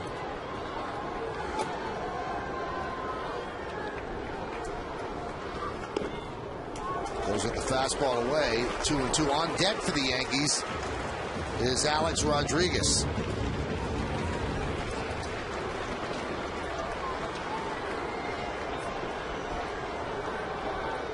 He's hitting in May, that's for sure. Today he had an RBI double. Yankees have 11 hits. They've out-hit the Twins. Twins lead 6-3. 2-2. Grounded foul outside of first. Grabbed by Morneau.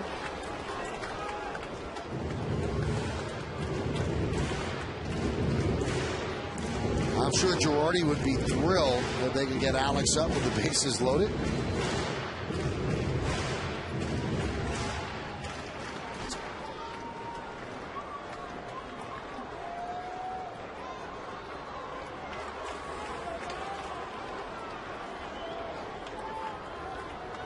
Big right-hander gets the sign and the pitch.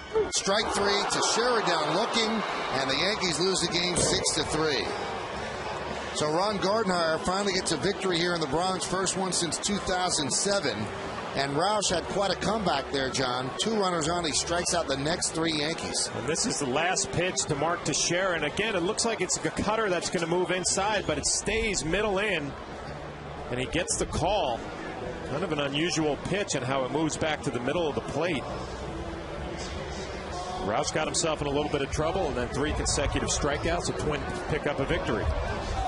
There's one of the heroes for the Twins, Jason Kubel, with that rare home run and even rarer grand slam against Mariano Rivera as the Twins turn a 3-1 deficit into an eventual 6-3 win. We've got awards to give out. You come on back.